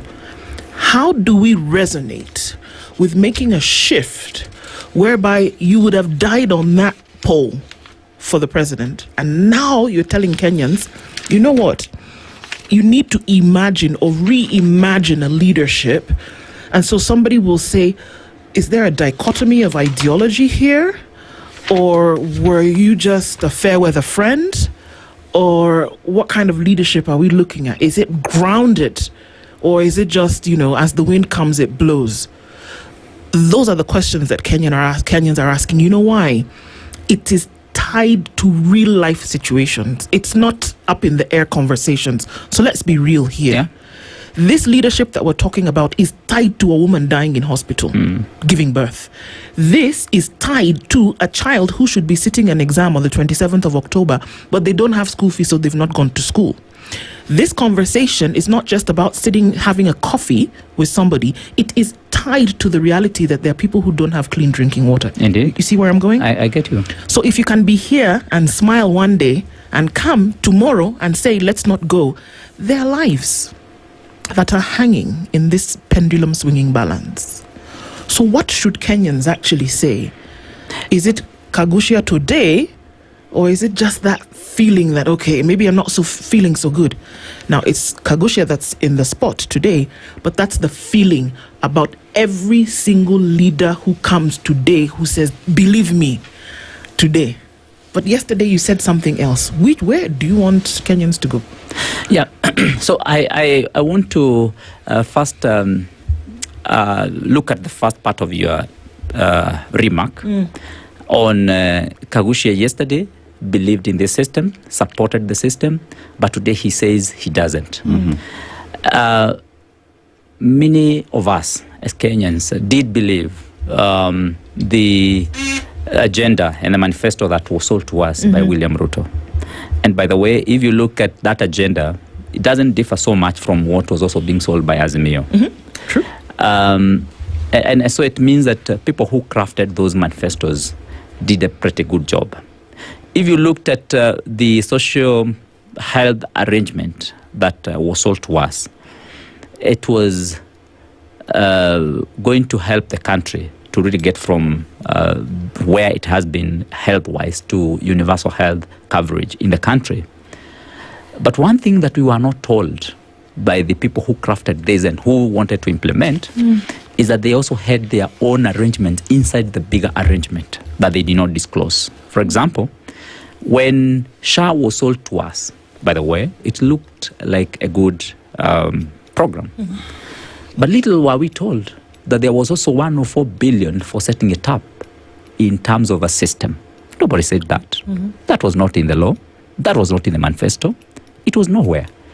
It's only at the point of implementation you all come to get shocked that there was a card underneath, never disclosed to anyone before. And at that point you're like, no, you can't use 104 billion to put up a system. Where then, how then will we run this system if we use 104 billion ahead of time? And that now explains to you why today SHA cannot be able to pay back the monies that have been spent in hospitals. That's why today we collect 6 billion, we need to repay 9 billion, but so much of what we are collecting is going to these mortgaged 104 billion ahead of time. Something more like the securitization that you're hearing. And as Kagushia, even though I had bought your manifesto, when I started realizing that there were other layers and layers of lies, inside and deception, do you want me to keep quiet? I talk. I say, no, this is not what we agreed. This was not what we bargained on. Look at the issue of the higher education. We talked about ensuring that those people who can really go to school go to universities. But look at what happened at the end of the day. Someone introduces something they are calling a system that is, I don't know, what did we call this system? That was put in place to gauge... funding model. Yeah, the funding model. But then there is the inside module that is now measuring means testing. The mean testing system. You see, we have had a mean testing system which has been... we call it mean testing instrument that has been used in higher education loan board for years, and it has worked. But look at what happened last minute. Someone introduces another mean testing instrument that now comes to gauge the students afresh, away from what we have had before. Again, when you look at how much it is costing Kenyans, it is billions and billions of Kenya shillings. Then you realize, oh, so it was never about a new funding model, but much more of acquiring a new system. That was just an excuse. Then you feel cheated, and you feel that is deceptive. And then as Kagushia, do you want to tell me that I'll continue supporting that? When again, you look at very basic things that this government has sold to Kenyans, only to realize that in fact it was all a lie. That is where we draw the line. And that is why, as Kagusha, I said, yes, I believed in you, but now I don't. Because we have deviated from what it is that we sold to Kenyans. And I want to put it clear that Kenyans will have to be much more interested in leadership and what is happening in leadership. And that is why I've talked about the issue of checks and balances. And where churches or religious organizations, where parliament and other institutions have been compromised and have not been able to properly check government, Kenyans are coming in very handy, by the way. And it's something that it's appreciated. And that is why AI, technology, social media is going to be a very important aspect of checking government as we move ahead. Kagosha, I want us to look at Kenyans coming up to check government, and I will just take you back to the year 2024. And this is the time when we saw Kenyans come up in numbers and say no to Finance Bill 2024. And these are Kenyans who were invested in the kind of leadership, policies and laws that are being passed that would come to govern how the country moves. And at that time, you look at public participation that took place, and Kenyans had said no. But you, John Kagusha, voted yes for Finance Bill 2024. And at that point, you further look at that and the breakaway between the president and former deputy president Rigathi Gachagua. And one would say you walked out of Kenya Kwanza government because one of the diminishing president's popularity in Mount Kenya region, and you decided to fashion yourself with a team that would get into sympathy for you to retain your position. It is not about Kenyans, but you to maintain your political position. My last engagement with William Ruto was during that time. In fact, I remember the following morning, the meeting that he called in State House, I never attended.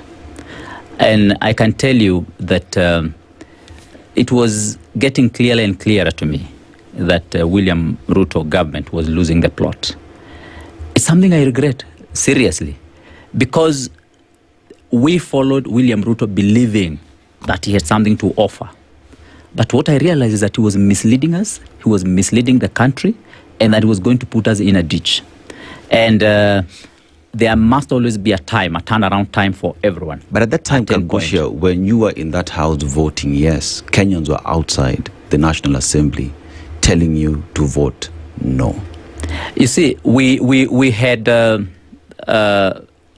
if you followed my argument here in KTN and also in other media stations, I had highlighted all the issues that I did not agree with. In fact, if you can go back in history and look at my arguments all before, I had highlighted all the things that made me or had made me say we are not going to support that finance bill 2024.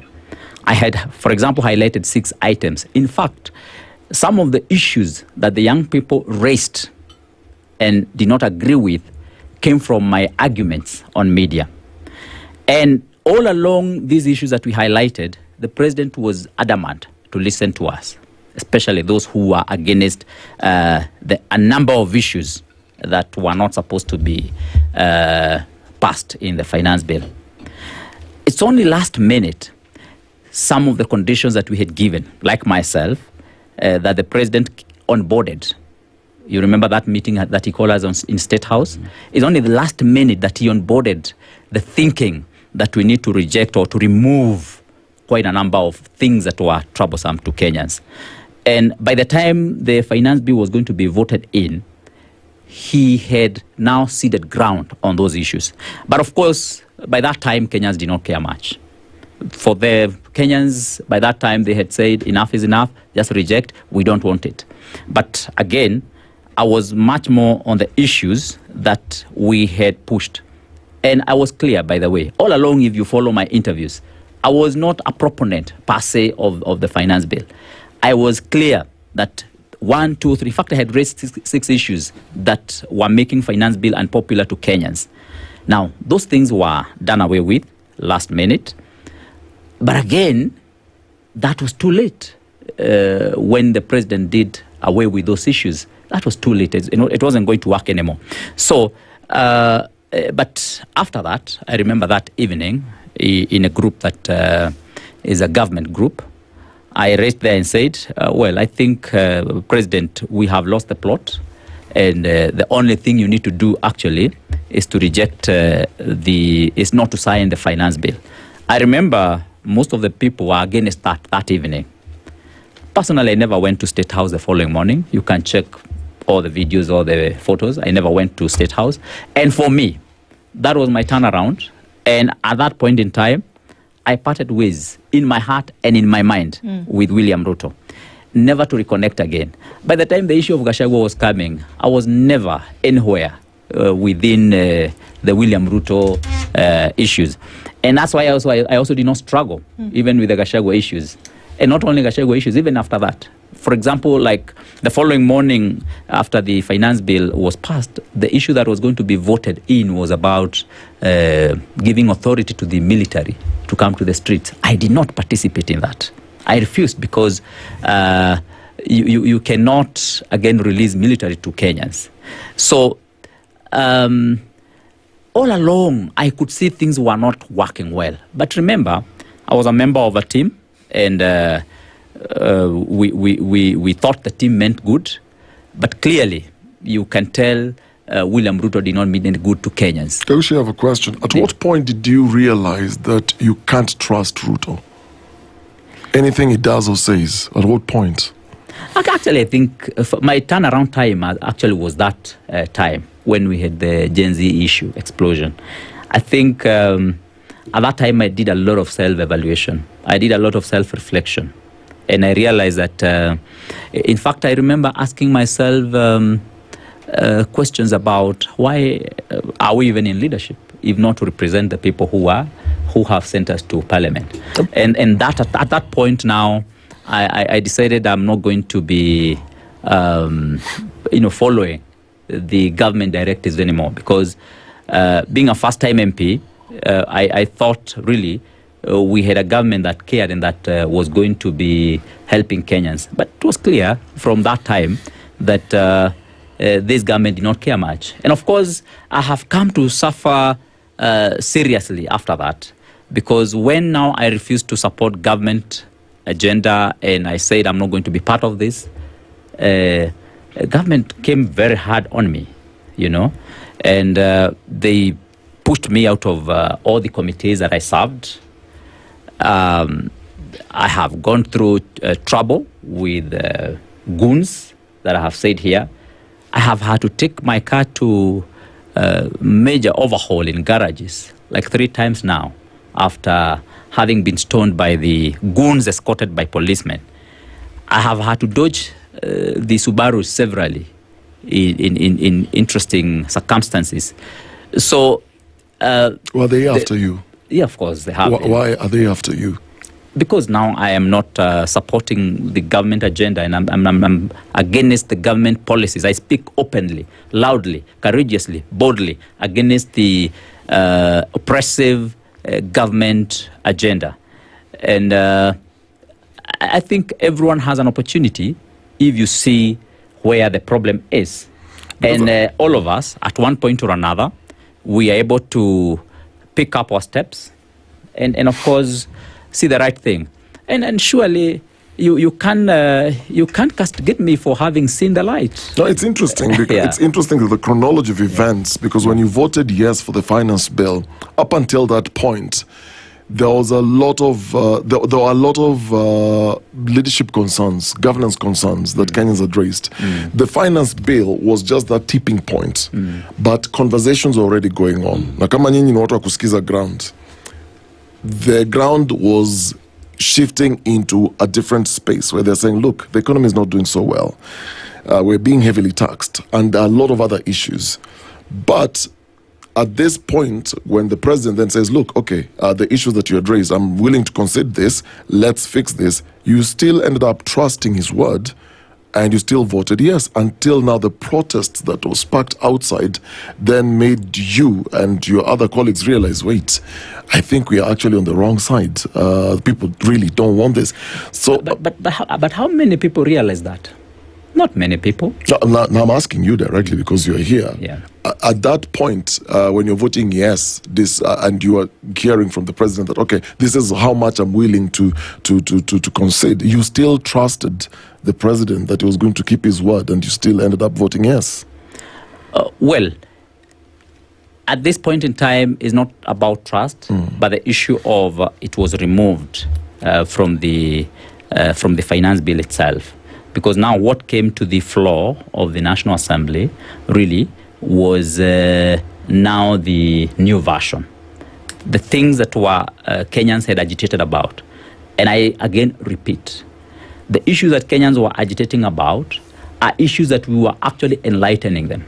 Remember the issues of diapers, remember the issues of all those taxation issues that we can, look at one by one, are issues that I had personally said, and I'm on record. I can produce a record. I had said, Your Excellency the President, so long as 1, 2, 3, 4, 6 issues are on board, I'm not going to be voting for finance bill. Are you getting? Until the last minute that those issues were actually removed from the finance bill itself. Now, at the point they were removed is the point now I was, well, at least the issues that we had raised were taken off. That morning, when we had the finance bill, I went to a media house. Again, it's the advice of very many people. I went to media house. What did I go to do? I went to raise those issues, the ones that had been removed. And when I did that, some of the people did understand. But of course, at that point in time, Kenyans didn't care. In fact, whether you remove everything or you don't, at that point in time, Kenyans were like, reject the finance bill. Just reject it. Are you getting? Okay. And so it didn't then matter much. Are you getting? And so on a hit side, I probably should have, looked away from the system issues. But and listen to the ground, perhaps? Of course, yeah. Okay. Yeah, the hit side. Yeah. So, but again, from that day, I wrote in the government group in the evening, and I said that people, I think we need to, I think President shouldn't sign this thing after all. And of course, many people say, no, then he will put us under the bus. He will, all manner of things were said that evening. And of course, I personally felt quite disgusted. I felt very, very bad about it. And so the following morning, I did turn up for the meetings. I never went to State House. And so when members of Parliament were in State House and clapping, I was scratching my head when I was watching it on TV. And I was like, no, this thing is not right. And from that time, I had, I don't know whether to call it a Paul Saul or a Saul Paul moment. When you saw the light. I said, no, I can't just be part of this. Right. Yeah, I can't be part of this. And from that time, you can follow my debates because I'm quite much on media.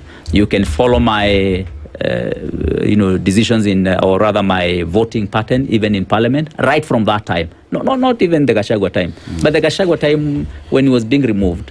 I had moved on myself. Okay. So, So let's look at that. Yeah. That clapping scenario you paint at State House is actually imagery for a lot of the things that we imagine happens.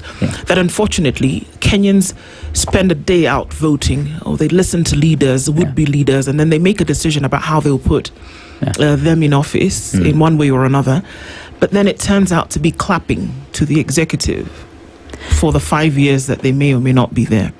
What goes on in the minds of members of parliament, of senators, because you talk about sending a message in the government group. Surely there are conversations that you have amongst yourselves. How often do Kenyans become the stars of those conversations? When you have these conversations, do you really take into consideration what is really happening? Or is it a cabal of individuals who come together as now would-be leaders and say, how do we make this thing better for ourselves? Because you can't see something happening in the country the way it has been and then people go to State House to clap.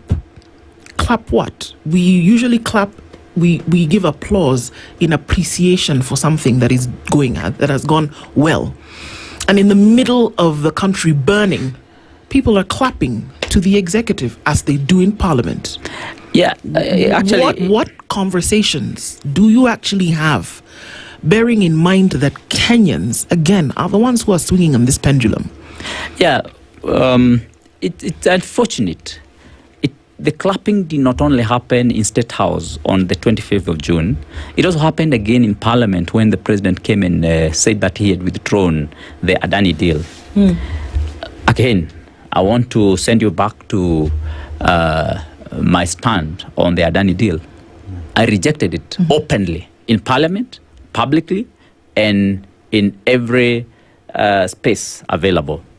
And I rejected that Adani deal again because I knew it was not going to work. And you see, that really is not a Gachagua issue. And when we rejected that Adani deal, we were shocked again when the President came and withdrew it in Parliament. But of course, after the Americans pointed out that the Adani were had problems and they froze their account in America. So the members of Parliament must rethink their role in oversight. And I think that is what is happening. I mean, that is what is missing today. Because do they not know? I'm sorry, Kagusha. Do members of Parliament really? Because they bear this role of representation, that the thought is that as a member of Parliament, Mukurweni, Embakasi East, wherever, that the first group of people that they consider when they're having these conversations or making these decisions is the people.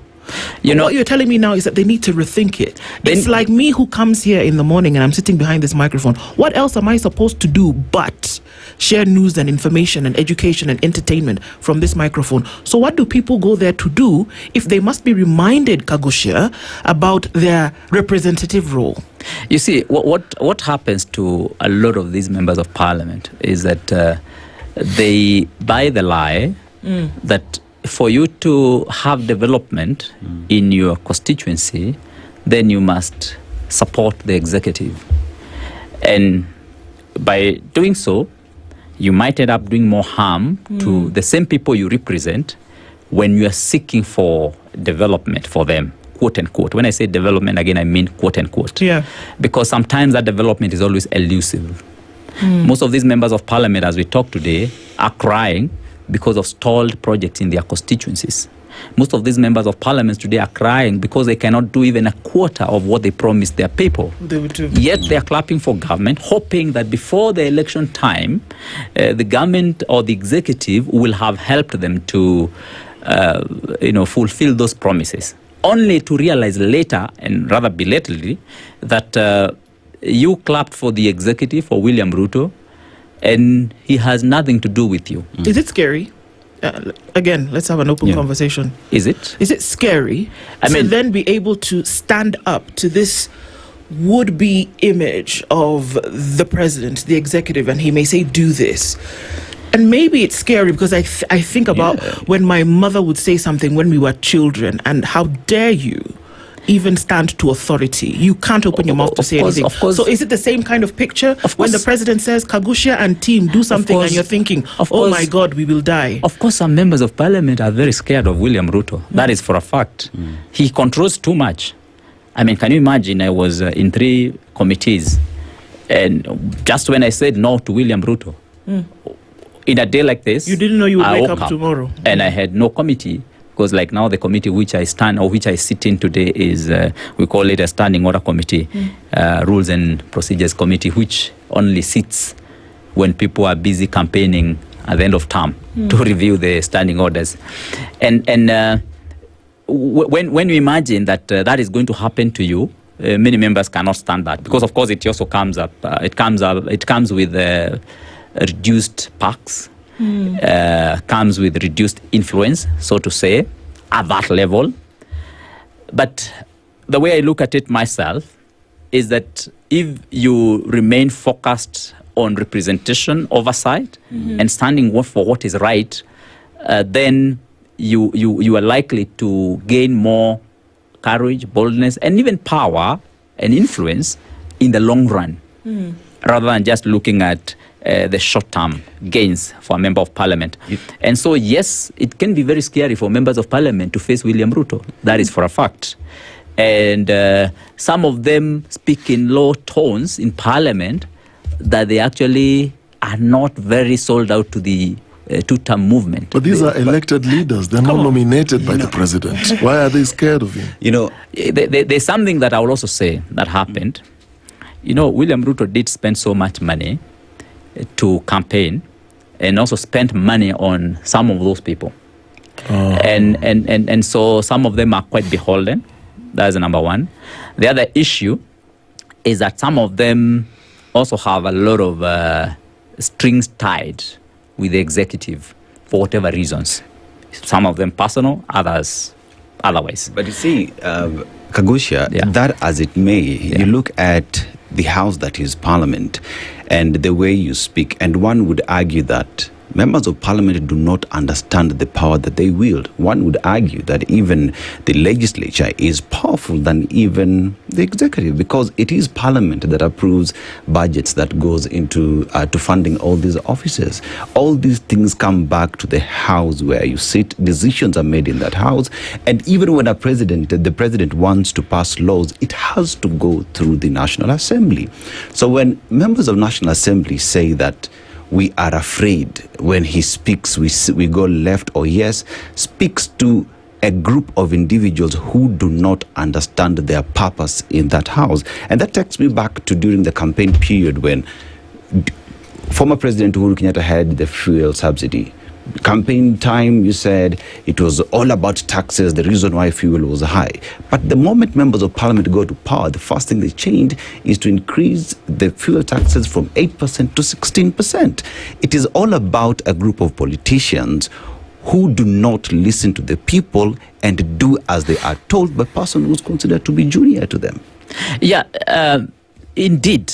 And that is where the problem lies.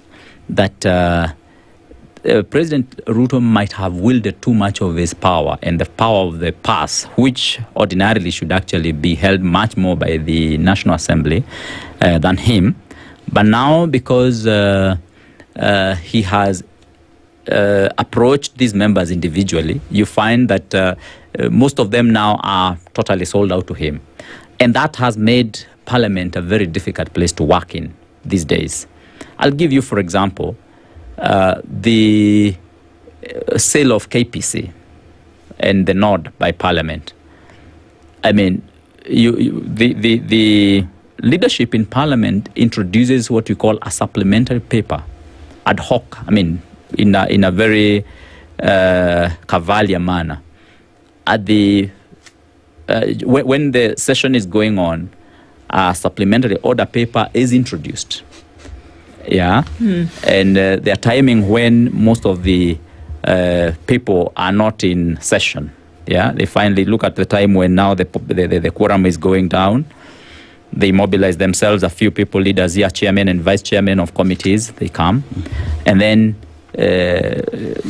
tactically, they now introduce the supplementary paper. And quite a number of us reject it. But do you get a time to say a thing in Parliament at that point in time? It doesn't happen. So what you're looking at is also leadership getting extremely compromised of Parliament by the executive. Why not try to censure the Speaker? Well, if you look at the trends in our Parliament today through this broad-based government, you find that a majority of members of Parliament, like 90% of them, are now beholden to Raila Odinga and William Ruto. And that has become a big problem for this Parliament. And never again should we have a Parliament that is swayed towards one political leaning in this manner. That is why we need to have a Parliament that has has diverse opinion. Because if you have a Parliament that is thinking in one direction, then it can also be misused in many ways. That is where we are today. And it's a very, very unfortunate situation. I can tell you today, only very few members of parliament are able and can stand against or can stand up to the executive. Very few of them. In fact, countable.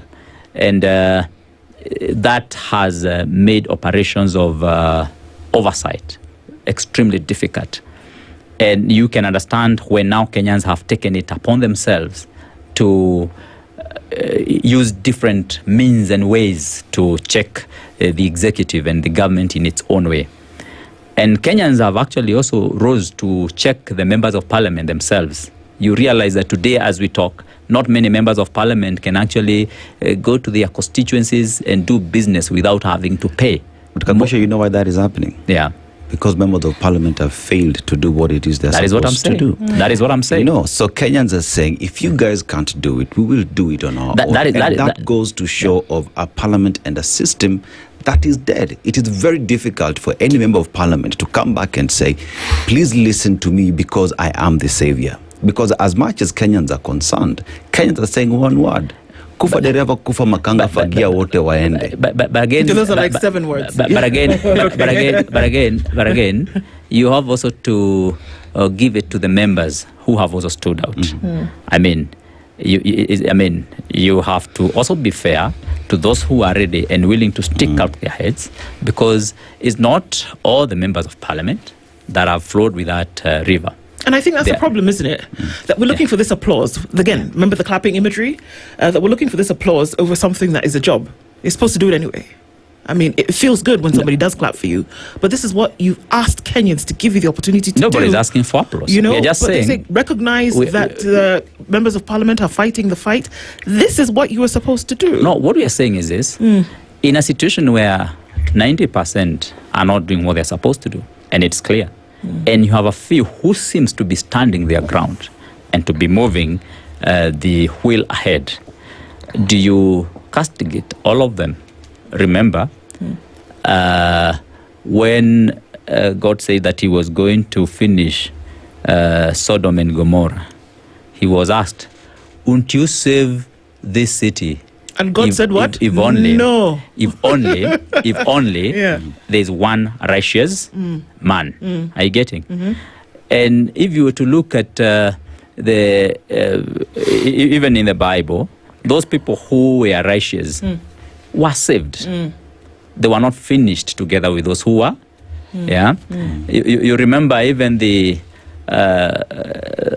Rahab the harlot, who was told to put a ribbon on her window, so that when the city is finished, then she's saved because she helped the servants of God. So what I mean is that those who are willing and ready to stick their heads out must be encouraged, must be supported, and definitely, without necessarily having to overdo it, must be just encouraged to do what they're doing. Because again, it is that spirit that remains, that shows that there's hope. There's still hope. That even amidst these challenges that we have today in our country, there's still few people remaining who are ready to stand with the truth and stand with the right thing. And having said that, I will say that at the end of the day, when we come to 2027, Kenyans will still need leadership. And there will still be leaders who will come to serve Kenyans. Okay. And as I put it when we started, it is important, the issue of checks and balances and what is happening in the country today. Yeah. Because we do not want to get leadership that comes on board and then falls in the same trap again. Of course. So those are some of the issues that we must be fixing. As we go along. As we go along. And again, I also want to reiterate that as we have the opposition today, the main opposition is led by Kenyans themselves. They are the ones who are saying we must fix the system. And to fix the system, we must also deal with the existing William Ruto administration squarely. And for us to be able to achieve that, then they must bring together a leadership that is going to be more caring, more understanding, and more interested. It's on the people. Indeed. That's what the Member of Parliament for Mukurweini constituency, John Kaguchi, has told us this morning. And, of course, walking us through a lot of those things. It's interesting to hear. And then the voice of Kenyans is actually just as loud. Thank you so much for being in the room this morning. And we look forward to more conversations with you. Thank you. Good morning. 3 minutes past 8.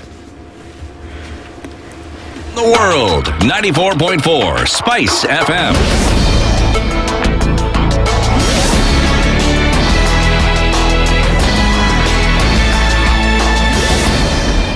This is the Newswire. I'm Leah Obaga. With 2 weeks to the national exams, heads of schools are being warned against sending candidates home because of school fees. Shinyalu MP Fred Ikana says that in his area, he'll make sure all candidates sit for their national exams without unnecessary disruptions. Nimefanya mpango ili wale wanafunzi wangu wa Shinyalu, shule zote za primary, za secondary, za private na hata zile ambazo ni za public, marufuku kufukuza wanafunzi. Ndugu yetu mwingine hapa ameongea akatuambia mambo ya cool fighting. Nataka mjue wale watu wa cool fighting ya kwamba hii nyinyi ni wazazi. Tukitoka nyumbani na watoto rika hii wanatakiwa wawe shule, ama wakitoka shule Jumatatu tuko kwa hiyo mchezo jioni, Friday tuko kwa mchezo hiyo. Hata watu wakiwa kanisa na sisi tumewekelea sisi mpaka pia, hata kama tuna mpango tujipange vizuri, kila siku isikuwe yaliyo mtedo. And controversial preacher Paul Mackenzie is now claiming that there is a plot to kill him at Shimolatewa prison. Speaking at the Mombasa High Court, Mackenzie has asked the court to ensure that he is protected, claiming that he has been given special treatment in prison, raising allegations that it may be a plot to deceive him before destroying him. Kwa hivyo nimekuwa nikisurvive alingumu kwa sababu wanataka kunipatia special treatment ya chakula, na kwa njia hiyo ndio nimeona wamepata nafasi. Sasa mimi am seeking an order that I should be allowed to kill with the others in the block. Kuwekewa chakula mahali watu wengine wote wanakill, nisiwe treated special anymore. The other thing, order nyingine ninaomba court ipeane order nisiwahi pelekwa hospitali within the prison ama outside the prison bila mimi mwenyewe kusiki an order from the court, kwa sababu I fear they might do that and finish me on the way. They may force me to go for a treatment which is I don't need. According to Mackenzie, troubles began to follow him after he realized that he had been poisoned about a week ago, and now his relationship with the warden of Shimolatewa prison was sour. Kosa langu na yeye limetokea baada ya kwamba nime notice ile poison walikuwa wameniwekea nikiwa kotini hapa siku ya mwisho Friday tulipotoka hapa high court ya na wewe. Sasa nilipomundua hiyo na nikaisema kotini. Koti gani? Koti ya Tononoka. Akaitwa kotini. Sasa shida yangu ilianzia hapa. Nilikuwa tumeshaenda Nairobi. Ulikuwa umeenda. Lakini kitendo kilifanyika Ijumaa ile ya mwisho tuliachana hapa. Ukaipata poison kwa food? Yes, na nikawa nimesajiliwa mpaka chupa. Nikaekewa mahali ya chakula. Well, that's the Newswire. I'm Leah Obaga.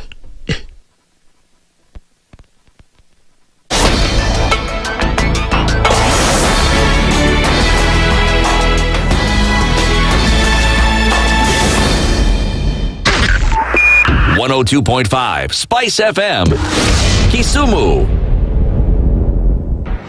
The following takes place from 6 a.m. to 10 a.m. every weekday on Spice FM.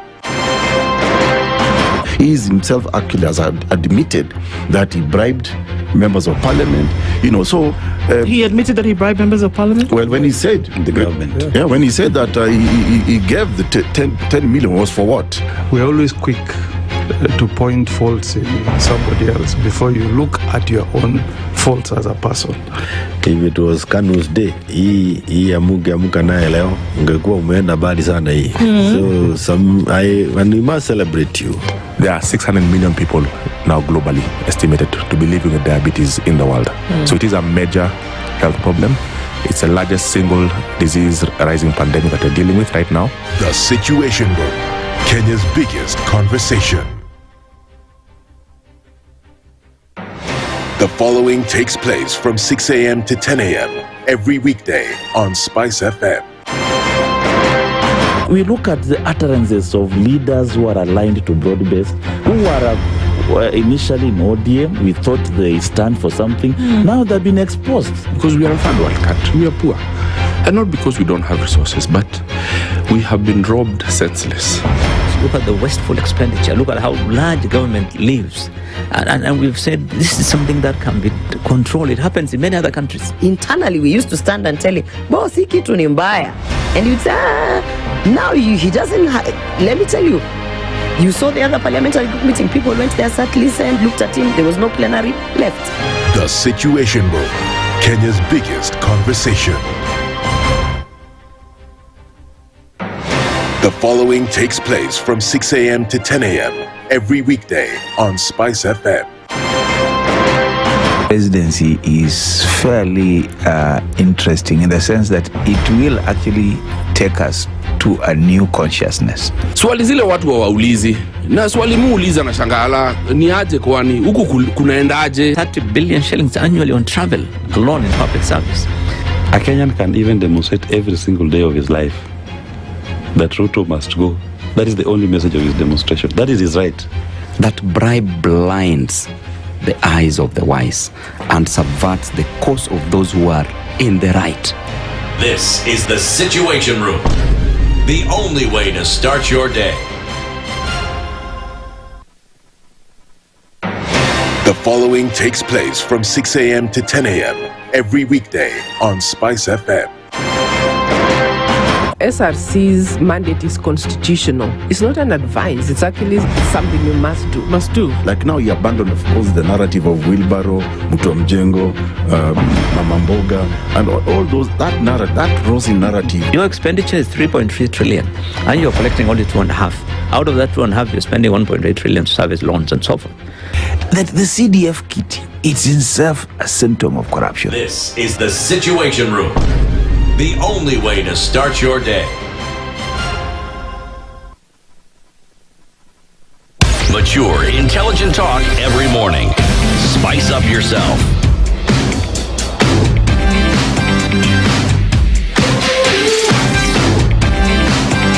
Mornings done right.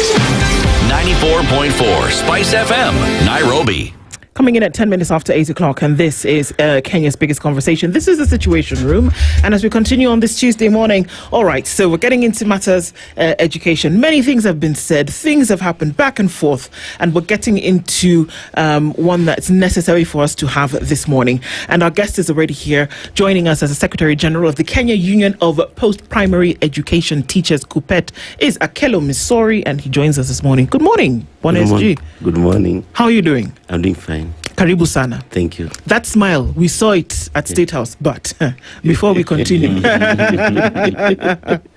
right? There are issues that we need to deal with this morning, but let's welcome you to the Situation Room with today's proverb. We'd love to get your interpretation of that. Yeah, so we are in Togo. And it's a country, when you look at its history, it has a very interesting history. So it was once a German colony, Togoland, before World War I, right? And after the war, it was divided between France and Britain. So it has three sets of what you'd call a colonialist. But it gains its independence from France April 27th, 1960, with the first president being Sylvanus Olympio. Just a brief history of Togo. But let's go to the proverb that we get from the Togolese. A single bracelet does not jingle. A single bracelet does not jingle. How would you interpret that? Thank you so much. You know, the rich African cultural platform provide a very serious background of using proverbs to send a very serious message. Like in this case, that bracelet, a single one does not jingle. Simply implies that you can do it. You cannot do it alone to make an impact. Yes, you must combine the two. In fact, in the Luo tradition, it says that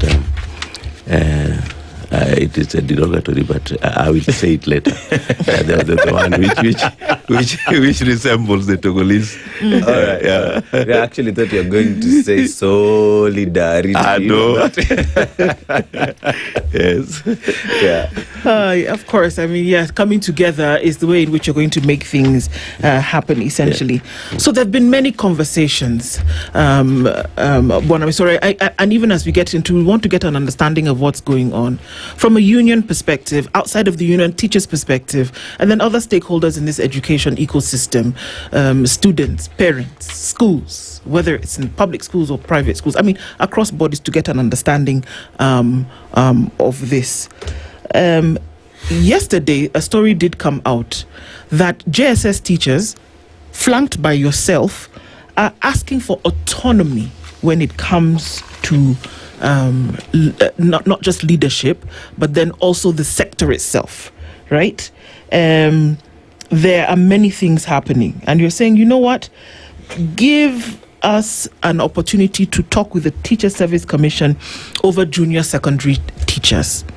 When this curriculum, now this education system was getting into the throes of its development, we were not really sure what was going to happen when learners left grade 6 and were now going to grade 7. For all intents and purposes, 7, 8, 9, 10, 11, 12 is secondary school. But 7, 8, 9 is junior secondary school. And then 10, 11, 12, senior secondary school. But then we were told that junior secondary teachers will remain teaching in primary school, and that those learners would be domiciled in primary schools as well. Then teachers didn't like it. They still don't like it today.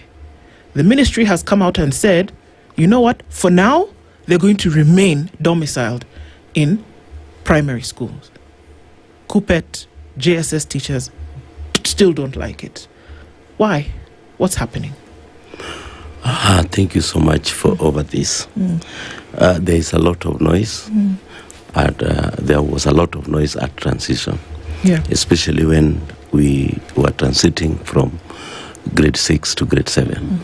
Remember, before the transition, the former president convened at the Kenya International Convention Center, KICC, a very broad public participation on the way forward, especially when we were moving forward for transition.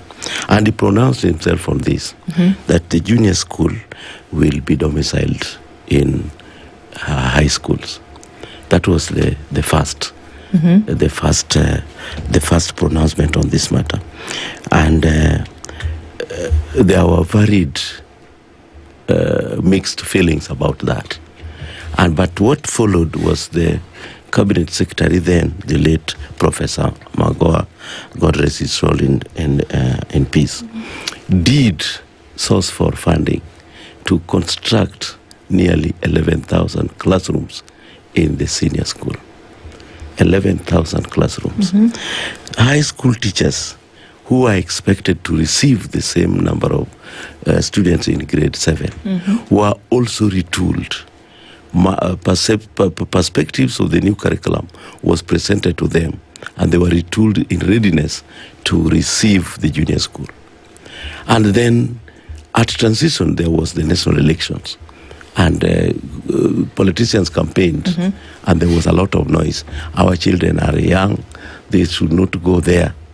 And the current president, at its inauguration, decided to make a very serious public pronouncement that is starting, because there was noise of transition, that I'm giving you a presidential working party to deal with this matters in education, and report to me. So after that group going round and what were assemblance of what is called public participation, the current president ruled that junior school is being domiciled, and you have rightfully put domiciled in primary school.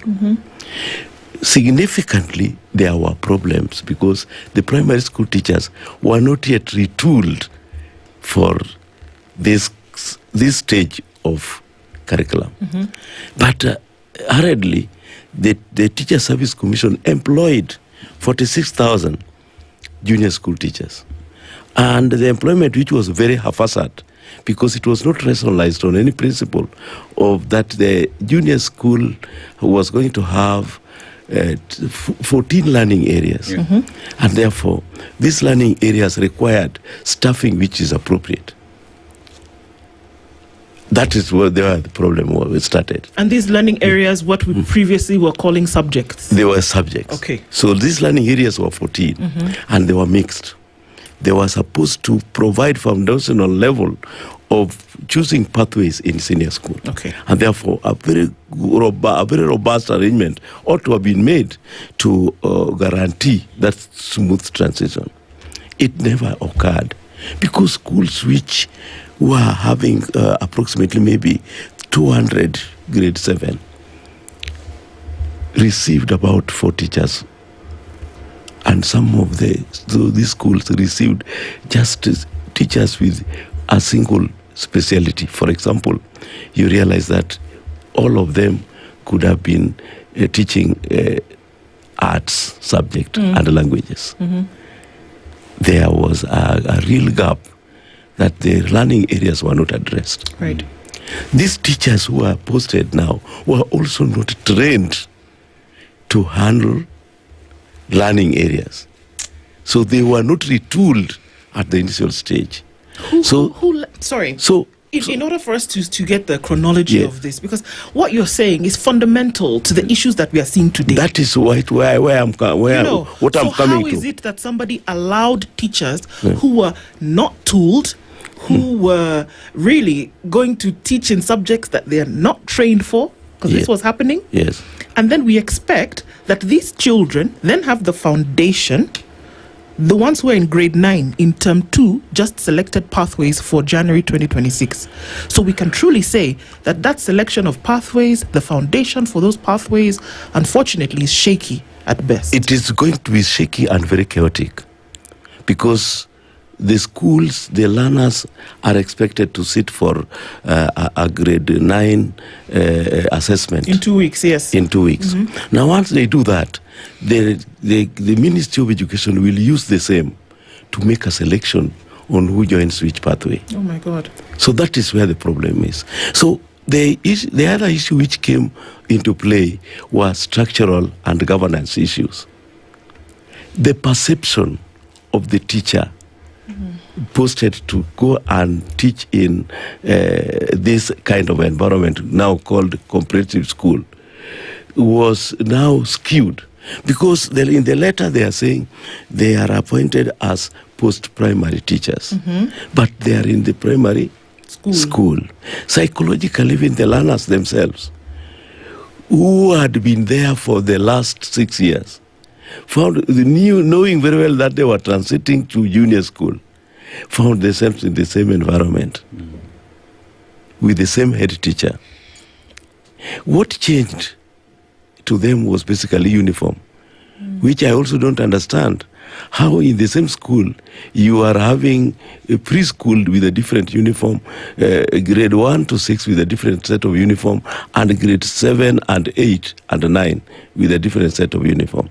In some instances, it causes psychological challenges that are we really in junior school?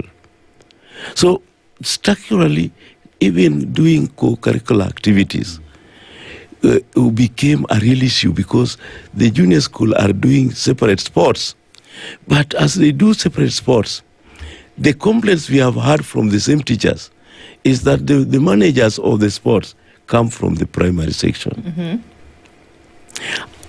At some level, I did not have issues with that because I knew very well that on appointment, if you are not trained in matters netball, volleyball, soccer, and even handball, then somebody who has been trained or who knows should be given the opportunity to prepare.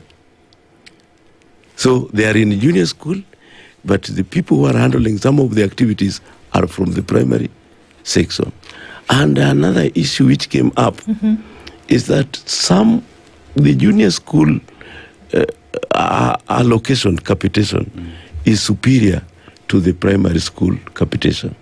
In the junior school, it is 15,000 shillings, and in the primary school, it is 1,400, which, of course, that is spread throughout the year. I'm curious to know because I'm listening. I'm listening to you, and I'm thinking, okay, I think we then need to deal with the root. That is where the problem is, because I think we are scratching the surface, and I'm trying to wrap my head around. Was there a point where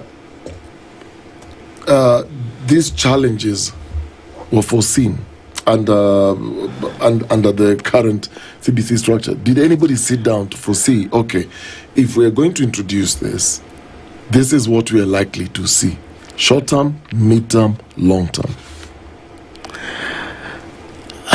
I lack the correct words to use in this, because there were noise everywhere.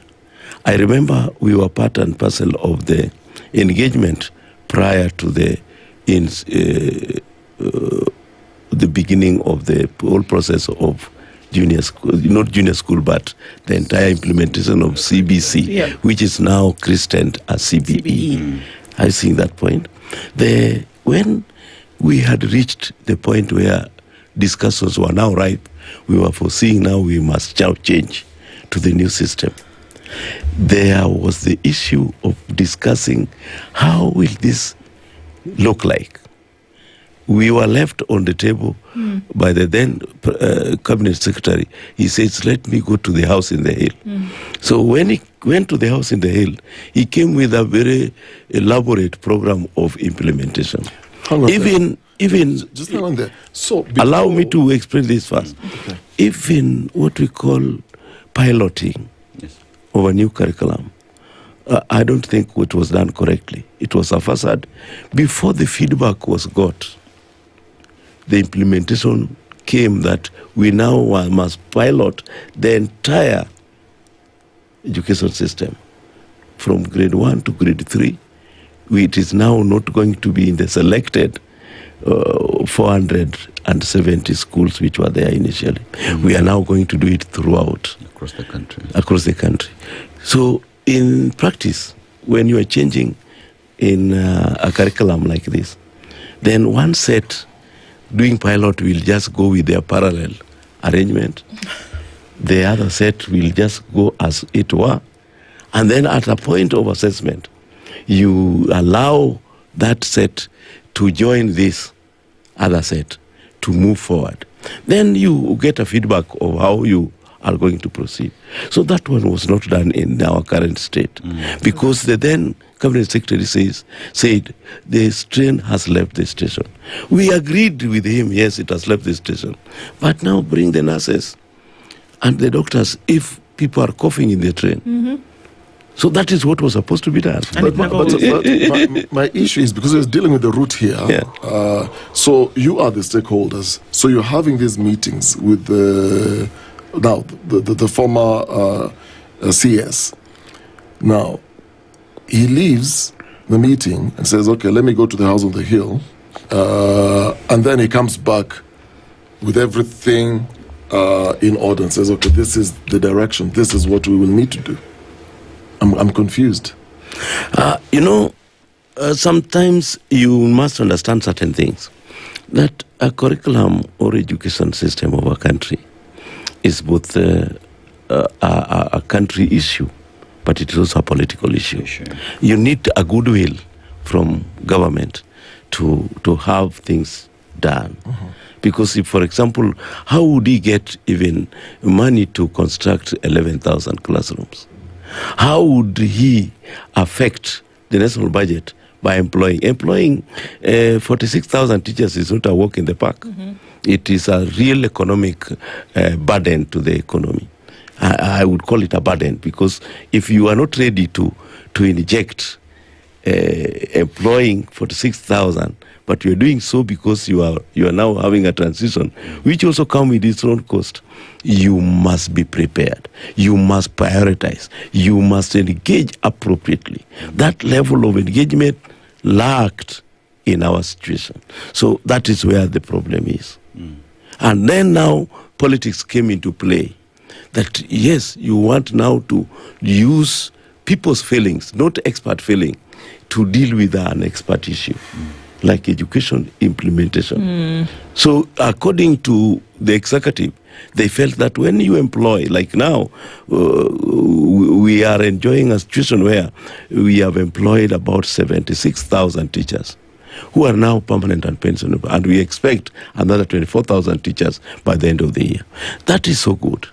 But one thing is, when you bring this number of teachers on board, you must use your structures to accommodate them. And the idea that now they are fronting is that we cannot accommodate their feelings. Because besides being teachers, they are also human beings with feelings. Yeah, with ego also. Of course. Yes. Akela wants us to look at JSS as is, or pretty much just CBC, right? So I'd look at it in two sections. What former President Uhuru Kenyatta had proposed with when the train had left the hill, JSS was to be domiciled in secondary schools.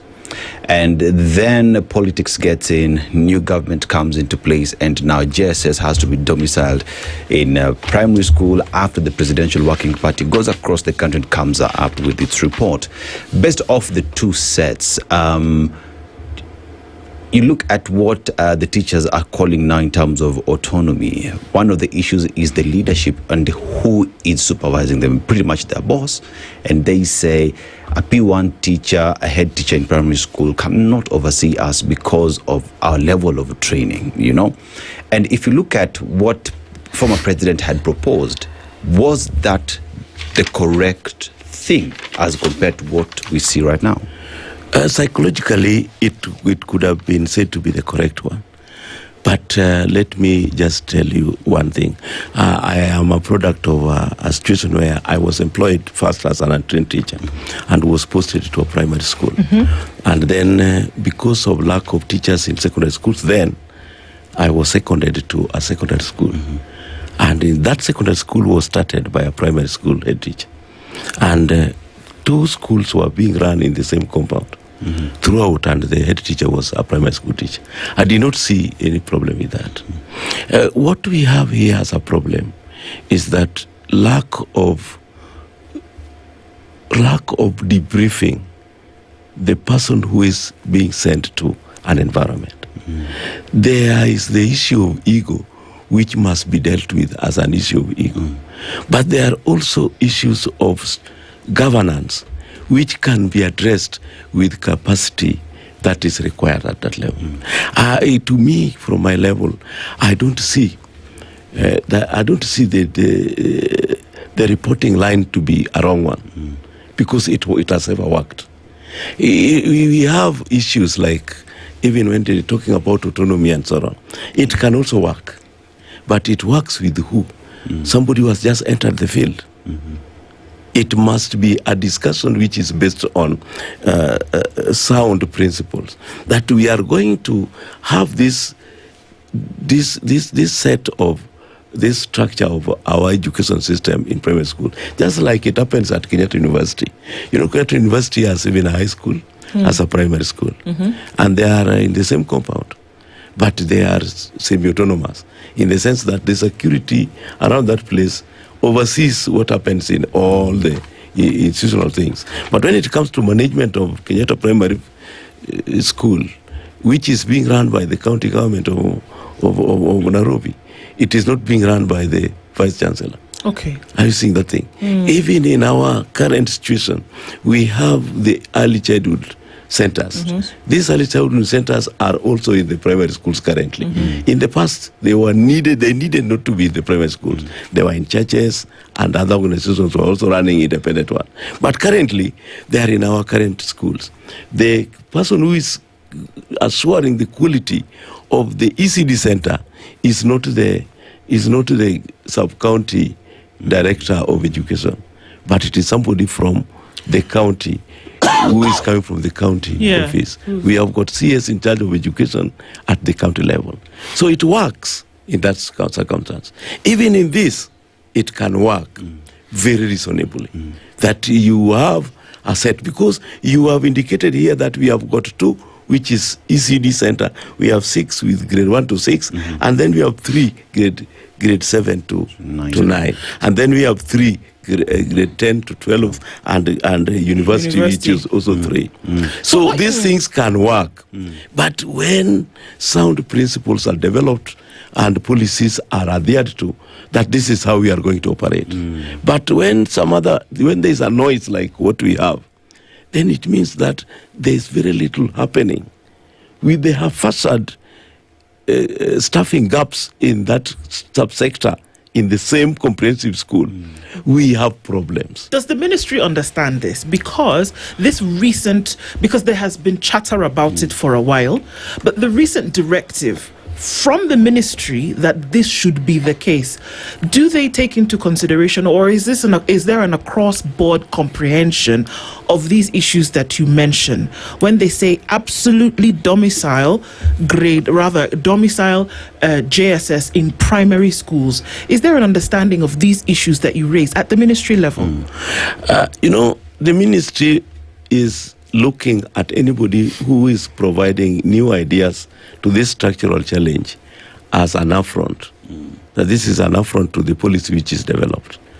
It is not even there in law, and therefore we expect that the sessional paper number 1 of 2025, which is due for, which is now developed as a regulation, may bring light on how this subsector can be managed in our schools.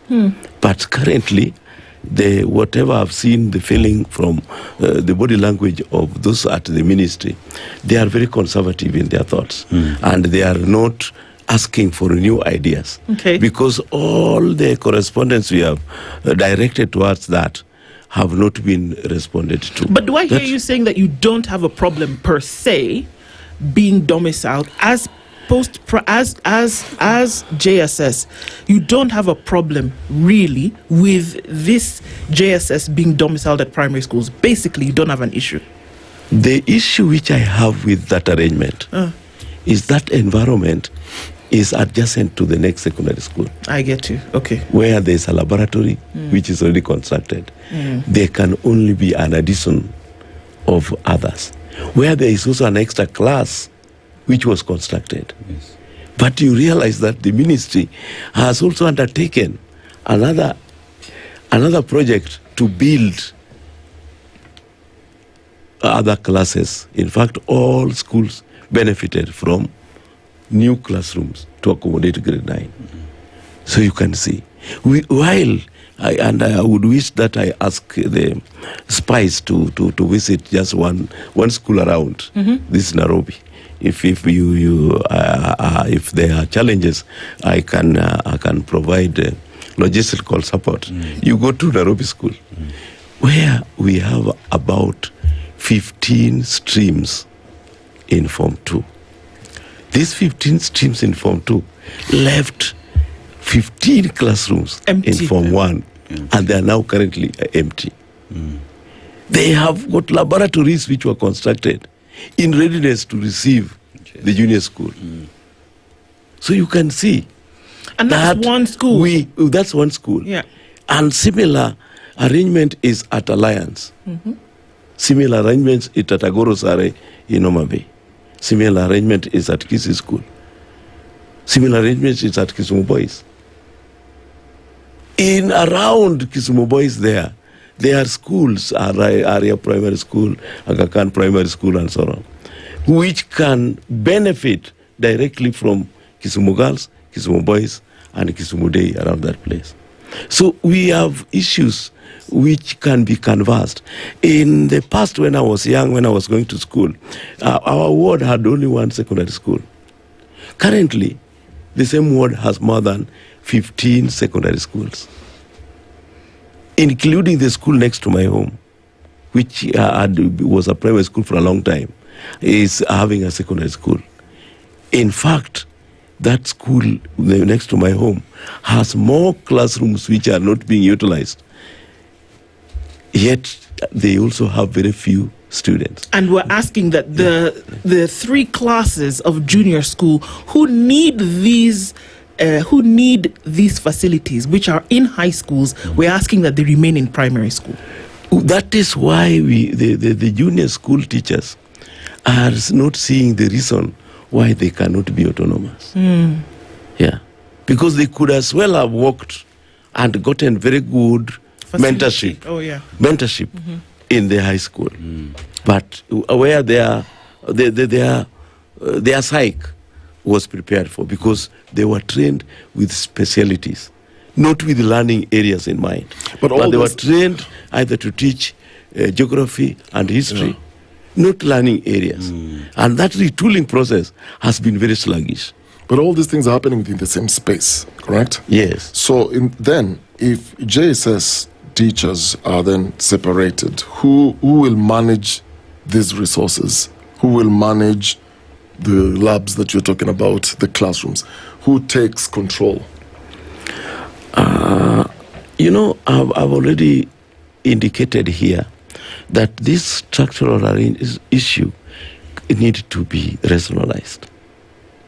That we have got teachers here who are making noise in this environment. The person who is supervising them is their target. What do we do to make them comfortable so that learning takes place? Because we are not just addressing the issue of teachers. We must also address the purpose why that school exists. It does not exist because of teachers. It exists because there is the student, the pupil, to be addressed. But let me ask you a question. I'm sorry, and this is fundamental to this entire thing. I think we may have missed something here. Junior secondary school is grade 9, 10, 11, right? No. Sorry, I beg your pardon. Grade 9, 8, 7. Sorry, it's 7, 8, and 9. 7, 8, and 9, yes. Right? Yes. So currently grade 9s who are finishing this last year of junior secondary school, they have been in primary schools this whole time, right? They have not been made, the mentorship like you speak about has not been made available to teachers. The equipment that is necessary for foundation on certain things has not been made available to them, especially they're in a public school setting whereby that equipment did not exist or the facilities didn't exist either, because guess what? It's a primary school, right? They are now going into pathways, and they're very clear what those pathways are. If you're in for a STEM pathway, mathematics, physics, chemistry, biology, and you didn't have the foundation that you needed in junior secondary school 7, 8, and 9, how are you expected to go into a pathway in grade 10? Remember, it's not just a teacher issue here. It's also the students, the primary stakeholders in this whole thing. How do we expect them then to go into pathways of learning if the foundation was not shaky? It didn't exist. The foundation, as I have also observed, has been shaky. It means that the high school teachers, those teachers in senior school, must get ready to do patchwork to enable learning to take place. Otherwise, our whole generation is not going to benefit, especially at this foundational stage. Mind you, SG, this same grade 9, they're the same ones that we said, okay, let us try when they were in grade 3. They said, okay, let's try, let's just start, let's see what's going to happen. They were in grade 3. We got to grade 6 where they started, when they did KEPSEA the first time, 3 years ago. Then they were going to junior secondary school, they went to grade 7. They did not get books to read subjects. They did not get them until second term. I will never forget when they were in grade 7. Teachers were doing on-the-fly assessment. Okay, let's see what we can do. Let's do training. Teachers were even told to pay for the training. Teachers refused. They cannot pay. Government has to pay. You remember that whole mess? Yeah. These are the same students, same cohort of 800,000 plus students who are now going to choose pathways. What have we done to these children over the last 6 years? I think over the last, from preschool to grade 6, I don't think there were real problems because there were retooling processes going through with the teachers and during the pilot and so on. they are. I don't think at that level preparation was not emphasized. The preparation became an issue when we employed 46,000 teachers, and in their mindset they were independent, and because they were teaching in the junior school. And then they were interrupted by administrative challenges because they did not respect the people they found in these schools. That is first. Secondly, they were also not given sufficient infrastructure to leverage on the implementation of the curriculum they went there to implement.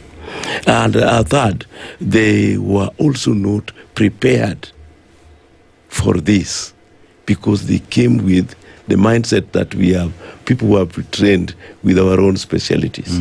So twisting their mindset to fit in the 3-year period has not been sufficient. So that is where the problem is. But these are problems with beginnings. These are problems with beginnings. Even I am not a pastor, but even when you look at what happened when the church began, there were even people who are asking that, do we accept Christians who are not circumcised? Why are people eating food just the way they want? We as Jews are not supposed to eat fish without scales. You know, the kosher laws became a real issue at the initial stages. So these are issues which we must confront. The only problem which is now here is that we have a ministry which is not listening appropriately to the noise. If they could engage the teacher, then the discussion surrounding this autonomy will just go. And then we will move forward, knowing very well that the Teacher Service Commission should do its own part. In fact, I have not accused the TSC, but I think they need to chew the bullet in this. When the government changed their mind that we are going to have junior school domiciled in primary, it was incumbent upon Teacher Service Commission to rationalize their staffing, to issue a policy direction that this is how we are going to run our schools. This is how we are going to manage our classes. And these are the teachers who are supposed to teach these pathways. Because the Ministry of Education owns the schools, and the policy, general policy on education is about that we are going to domicile this one here. But now, as the person who is managing teachers ought to have come out handy early enough with very proactive policy framework to accommodate this structure. So we are saying there's a glaring gap. A serious one. We are saying that it was unprepared, it was poorly planned, and that these changes that were coming along with the curriculum, nobody was ready for them. We are saying that there's somebody who was responsible for this chaos. And who is that? There must be somebody. Without accusing anybody, we need to dissect where we are coming from. That at the background of changes in education system, there is the goodwill from government. If that goodwill is not there, then it means we are going to have more trouble. Would you say there currently, the government paid attention to education and appointed a task force to work on this. This task force, the time they took to make a decision to domicile, it was what I question. Because to us, where we sit and how we approach this issue is that don't do this one in primary schools. But at the time that the president made a pronouncement on this issue, the agencies which were supposed to take up the matter and deal with it expeditiously were the ministry and the Teacher Service Commission. And they did nothing about it. They did nothing. They did nothing about it because they sent teachers teaching the same subject in the same schools, and for a whole year there were problems because you have indicated rightly that there were no books. You know, the books were not there. In fact, another problem now cropped up. When the learning areas were now whittled down to 9 learning areas, reconfiguring They did not remove. They Things only like- they only reconfigured So for the us to subjects. understand, things like science now became integrated science, which included agriculture and included other natural sciences in one block. But the books did not match this change. That change. I mean, So the element of addressing the issue of content. By the way, these learners generally are very confident. They are very independent in mind. In fact, more than even the current ones in Form 2 and so on, because they can manage their own issues of learning and they can figure it around with the technology appropriately where they have been enabled. In fact, if you have a grade 4 in your home, you will find that they are more independent. Even those in grade 1 and 2, they walk to the kitchen and they start washing the dishes without being told, because that is the new curriculum is emphasizing on that independence. The only problem is that when now it comes to this transition, have we really prepared them well for pathways? Let me say one of the pathways which is going to have a serious challenge is those who are going to choose maybe creative arts and sports, for example. You know, for a long time, most of our universities or teachers training, primary schools prepared teachers for physical education for 2 years. But in our universities, there are very few people coming out with physical education, with education as a course. Those who train in martial arts and so on, they are not taking education. And remember, Teacher Service Commission cannot register a teacher who is having those skills, but not a teacher. If you don't have teaching as a profession, you cannot fit in this. So we will be having a challenge in selecting a pathway for those who are going to that direction. But I don't think all is lost. We must repackage the senior school system to be ready for heavy work. And that means that they must retool them properly. when we are in October, They these must children retool are them going to school properly. in January. They must retool them. Let me just say this, because most of these things, we are not reinventing the wheel per se, but we are adjusting the wheel to fit our circumstance. Teachers are trained, and in the continuum of the methodology and pedagogy, we have the issue of teaching. I can lecture, I can also be engaged in practical engagement with the class. You only need to remind the teacher that this particular time, we don't expect you to be the owner of knowledge. We expect you to facilitate the learning process. And how? Let the children not sit the way they sit, but they sit the way we are in the studio, so that the learners generate their own ideas and so on. So this one can happen within the shortest time possible. And that is what we expect. We have the November, we have December, those 2 months. In fact, I'm just coming from AAU meeting where we attended the continental education status of teachers and so on. And Ethiopia, in the last month, retooled 62,000 teachers. And for 21 days, not for 2 days. Why can't we chew the bullet and even take 100,000 teachers? You're talking about the same Ethiopia that just built the GERD with their own money. I'm talking now about you're trying to say Ethiopia. that. We are talking about Ethiopia, our Jirani. Yes. The point here is that it is doable. Okay. It is doable and we can do it. Yeah, Yes. Akila, I hear you speak, and that goes directly into the politics and education in the country. You realize the implementation of CBC, when it started, politics played into it. The second phase of it, there is politics. You're now speaking in terms of retooling teachers, ensuring that those who are getting into creative arts, there is intentional investment in ensuring that everything is in place. Are we at a point where in a ministry that you say is not listening to teachers, is not listening to stakeholders, how are we having this conversation with the big guy, the man on the hill, the president, to just look at the need of investing right and listening to what stakeholders are saying? We cannot give this burden to the president, because the president is a prefect who is being assisted by people whom he has appointed, like to run ministries and institutions. We expect the Ministry of Education, the Teacher Service Commission, to be proactive in this. Let us see plausible policy direction which is implementable. And then we can accuse the president or we can praise him.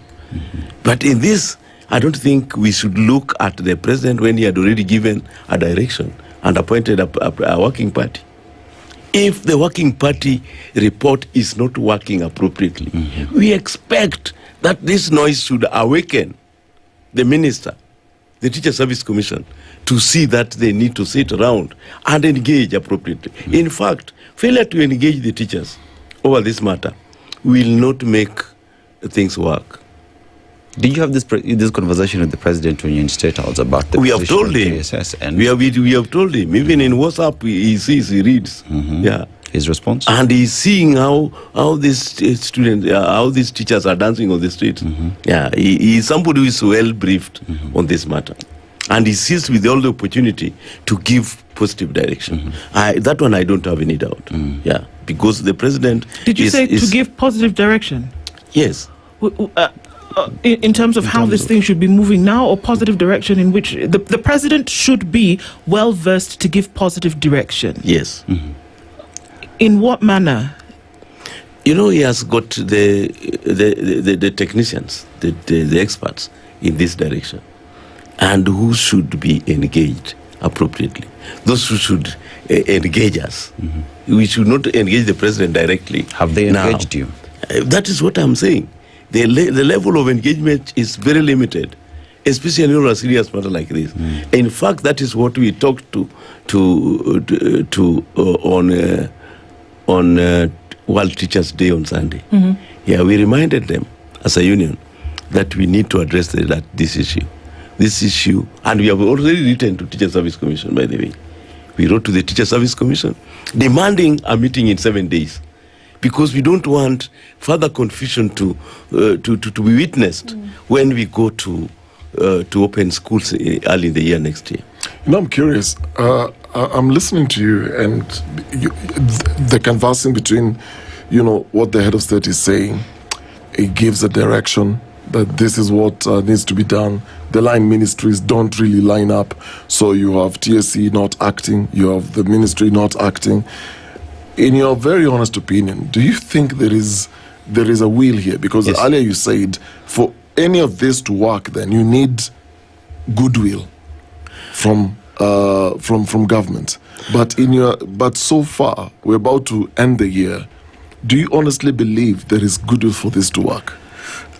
Now, how can I doubt that there is no will when in 3 years the same government has employed 76,000 teachers in this country? It has never happened. And there is a promise, which of course we have confirmed, that 24,000 teachers are already applied and they will be posted in January. Who need retooling that is not taking place? Yeah, that one is now another issue. The president does not retool. It is the minister and Teacher Service Commission to retool the teachers. They are the people who understand better that before these teachers go to class, they need to be retooling. But they are always given a one-day workshop on what, I don't know how they term it, that they are going inducting them, that they are giving induction. Induction, you are being told, yes, you are now posted to a school, we expect you to work, and you don't to be away from school for within the week. Ensure that the children that are your employers, and you need to give them respect. Those are the things they are being told. They are not being told the details of the curriculum that they are going to implement at that initial stage. Then later, they will be breaking away to go and get those seminars for 2 days 2 days. Seminars, yes. 2 days. 2 days. 2 days. 2 days. At most 2 days. How do we expect this thing to work? Yeah. Because here we are and we're dealing with the fundamental pillars of society. That's children who are in school. And we're playing Russian roulette with their future. Well, maybe somebody will be retooled for 2 days. Maybe somebody who is a teacher of English will then go to a school, be seconded, and then they'll find themselves teaching science or history. Maybe we'll hire 47,000, we'll hire another 26,000, but we're not going to retool them. But maybe 1 or 2 days after Christmas, they'll all be put in a room, and then we will cross our fingers, knock on wood, and hope come January we can start teaching miracles. And then we expect that these children are supposed to come out as gold and then be put into universities, who, by the way, who are not even tooling their courses according to what these children have studied in these pathways. I don't even want to enter a whole another kettle of fish. But that's the direction that we are going in. And then we want to clap and say, yes, education we are delivering. One of the best in the world is what we have actually been told, like this. No, there are people who are doing better than us, but and then it is good to praise and be very patriotic to talk about your own country doing better. But at least at this stage, I don't think we are doing better. We need to have an opportunity to have a conversation. In fact, that is what we have voted for, that there is need for a conversation over these issues that you people are asking me. That if we don't have that conversation, then we will perish. Akela, I'd want to ask you a personal question. If you had a child in GSS today, would you take them to a public primary school? Sorry? If you had a child in grade 9 today, would you take them to a public primary school and believe that they would end up with the qualities they need? You have asked me a very bad question. Let me just have that disclaimer. I should have the feeling of your child as a teacher. I should have the feeling of his child and her child as a teacher, not just to look at mine. All my interests aside, what is supposed to happen is that our public schools are not run well. You know, when you are staying in the city of Nairobi like we are staying, you may think that things are moving on well. Because these ones are very close to the president, close to the minister, close to TSC. And therefore those people can easily walk. But you have seen also that even the private schools in this city, which have been built on demand, are not doing any better. So what is happening is that public schools are not doing well. That is the point. Whether I have a child or no child, that is another side issue. But the feelings that I should have is that the Kenyan child should get the best, because that is our future. What we see in the children, the level of preparation we have for the children here now is what will determine how Kenya will be in the next 15 years. You remember now we are grappling with issues related to technology, and this technology are taking to root in our life. If Kenyan children are not being exposed to this, and they are in public school, who is going to suffer? It is this economy. Yes. Yes. And that is the conversations parents are having out here, saying public schools will not deliver for my child. Perhaps it's a conversation that Kenyans, stakeholders, and the president need to have. And they also have the risk now to have the Kenyan child go to take learning in dingy places. Called private schools. Private schools. You have private schools which do not qualify to deliver education in Kenya. But we also have the top-notch education in those private schools. Well, let me tell you, majority of those who are getting into our top schools in Kenya come from private schools, not public. And this has been our conversation this morning. Obviously, there's a lot to be done. We're not sure if it's going to be done in time and in the manner in which it should be. And these conversations continue to run through, whether it's that you're going to domicile JSS or keep it that way according to the ministry directive, how teachers are going to cope, how students are going to learn. and we keep talking about it and we can't stop. Thank you so much, Akello Misori, for joining us this morning, Secretary General of the Kenya Union of Post-Primary Education Teachers, looking into these issues that concern us. Asante sana. Thank you so much. Thank you so much. At 9:02. Good morning. The latest news from around the world. 94.4 Spice FM.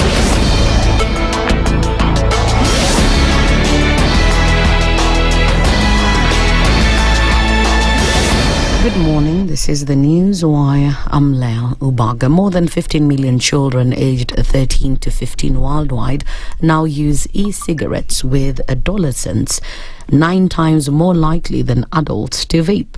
The World Health Organization has warned that this surge in youth vaping is driving a new wave of nicotine addiction. According to the WHO Global Report on Trends in Prevalence of Tobacco Use 2024 and projections 2025-2030, over 100 million people globally now use e-cigarettes, including 86 million adults, mostly in high-income countries. WHO Director General, that is Tedros Adhanom, said the tobacco industry is aggressively targeting young people with new nicotine products. While e-cigarette use is rising, WHO noted that overall tobacco consumption is declining worldwide, with the number of smokers has fallen from 1.38 billion in 2000 to 1.2 billion people in 2024, representing a 27% decrease since the year 2010.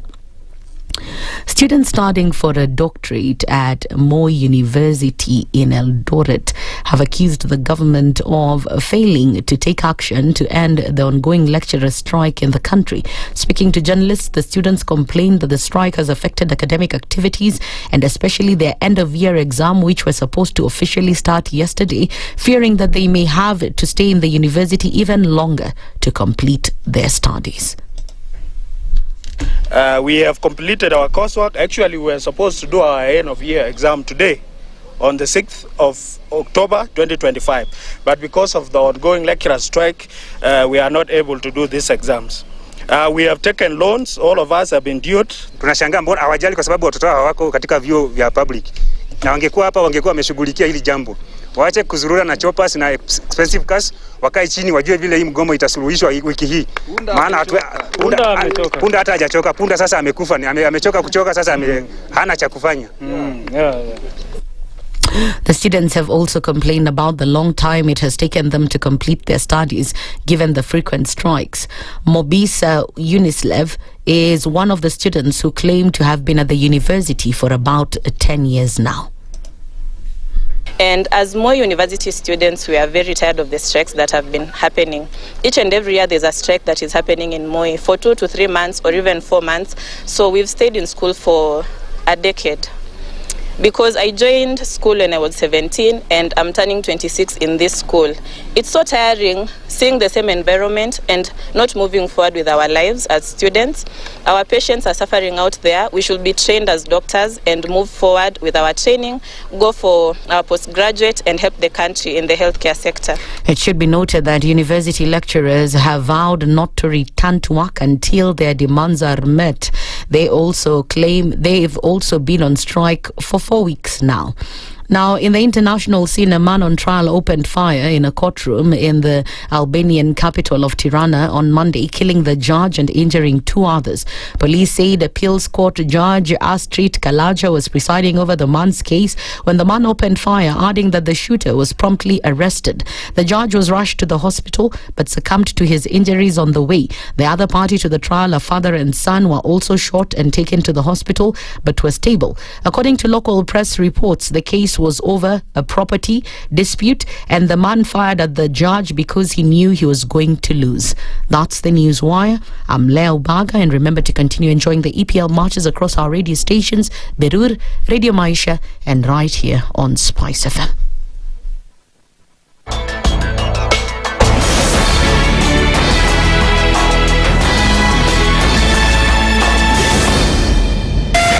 .4 Spice FM, Nairobi. Good morning, and I love your show. Thank you. Having come from a Kikuyu radio background, I migrated to Spice because of the content. I was born in a slum, but somehow I got a break in life. So sometimes when you see the sweating coming out because of the passion and whatever it is, behind the noise, there are people. And we share the same umbilical cord. It shouldn't be like that.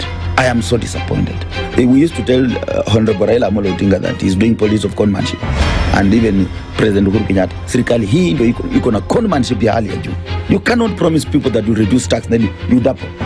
In politics, there is the issue of trust. For you to turn around and then stab the same people who gave you that trust, there is no other level of dishonesty. Imabo, utaona dunia tu. The Situation Room, Kenya's biggest conversation. In this country, 6 families and 8,000 Kenyans control 90% of the GDP. We are not a country. We are a plantation. We work for Ruto. When you're telling the judges court orders are papers or they will not obey court orders, they're sitting and you're seeking orders from them. So how are they supposed to interpret it? Isn't it an oxymoron?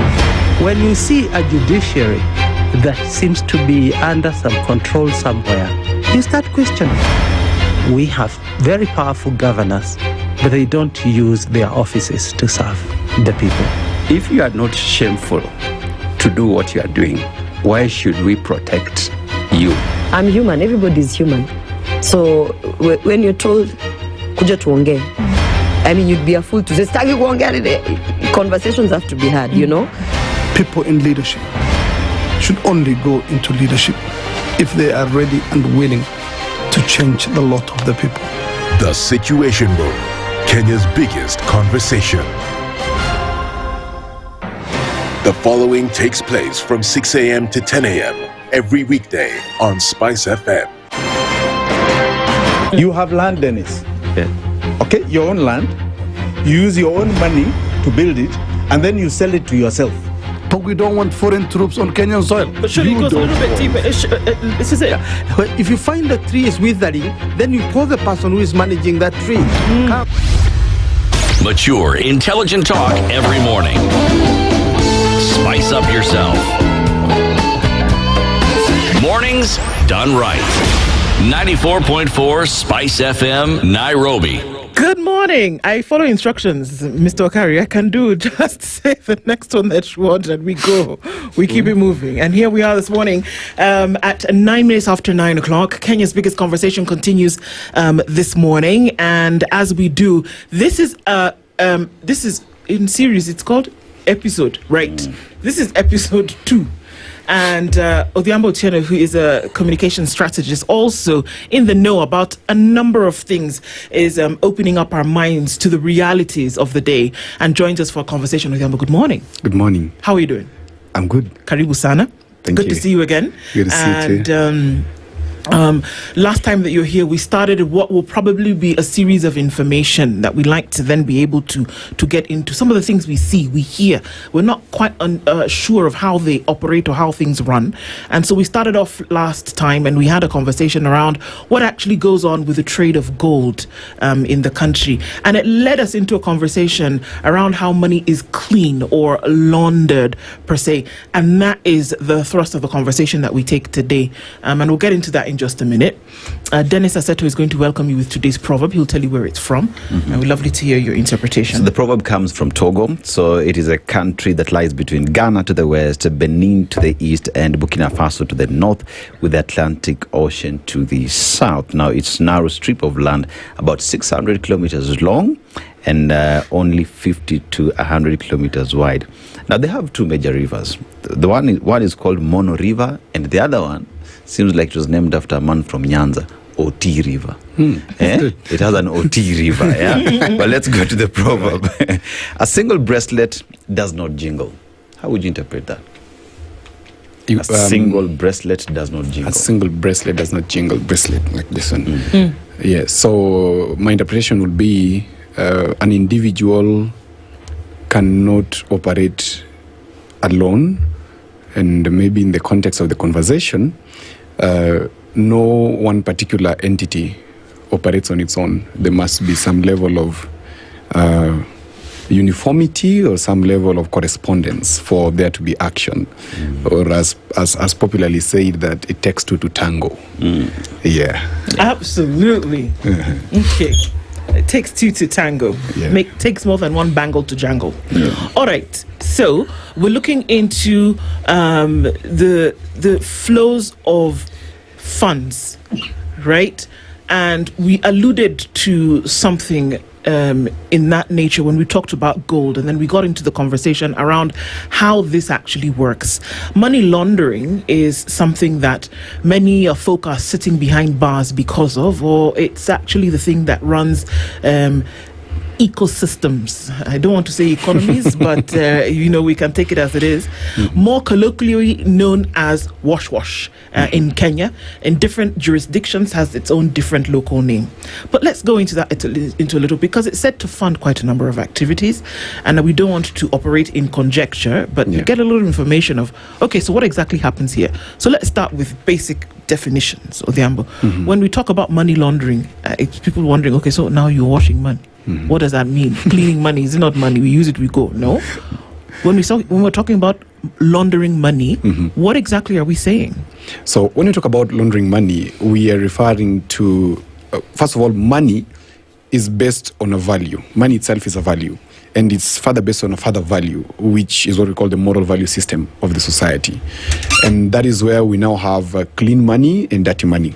Okay. Clean money, meaning that you've obtained this money in a legitimate manner, which means you have an activity that is income generating, that is legal and accepted by the community or by the government. And for example, if you're working at SpiceFM and you're earning a salary at the end of the month, that is legal money. When you're doing business and you're being paid for it, you're raising invoices and you're being paid for them, that is legal money. Because that is how the system or the matrix is, if I would use that term. Illegal money or dirty money is money that has been obtained in a way that is not legitimate or is considered illegal. For example, you are working in an office in government, and instead of doing the stuff that needs to be done, you end up maybe improving the invoices or taking advantage of the office to give yourself businesses. That is illegal money. Yes, it is money, but the way it has been obtained, it is illegal. So then it's called illegal money. Also, when you're doing drugs, for example, if you're doing drugs, of course, naturally, you'll be considered to be doing illegal business because it's against the laws of the country and many others. We could go into mining, we could go into trafficking, we could go into human trafficking, kidnapping, etc. There's so many fronts of obtaining illegal money. So now once you obtain this illegal money, you have to bring it back to the system for you to use it properly. And as I said last time, people who earn below 1 million shillings may consider money to be, or whatever they have, to be quite an amount. But once you start operating beyond 1 million shillings, that's when you'll realize that it is not very easy. Because even, for example, KRA will not really bother about people who are not paying taxes below 1 million. If your income is below 1 million, that is if you're in business. But once you start hitting 5 million, your turnover starts hitting 5 million, they start sending auditors to you. Why is that so? Because you're operating at a different level that is possibly having a significant effect on the economy, either where you are locally or largely into the larger ecosystem. So for you to have this big money brought into the system, now you need a lot of how will I say it? You need a lot of skill to have this money legitimized, which means you're going to put it as an income that is obtained by any other person. Then we enter it into what we call the system. Wow. So that is now how we launder. Now, how do we launder specifically? There are very many avenues of laundering money. We can use something called layering.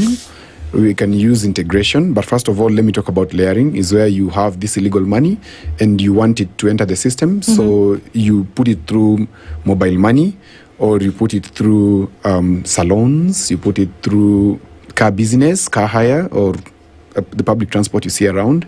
And if you look at countries around us and even beyond, you'll realize that public transport is a matter of national security. It's never left into the hands of private people. You wonder why Kenya's public transport system is very chaotic. It's because it's left in the hands of private people, and they're doing a lot of illicit business with it, and one of them being laundering of money. The other one, where this money laundering history came from. So,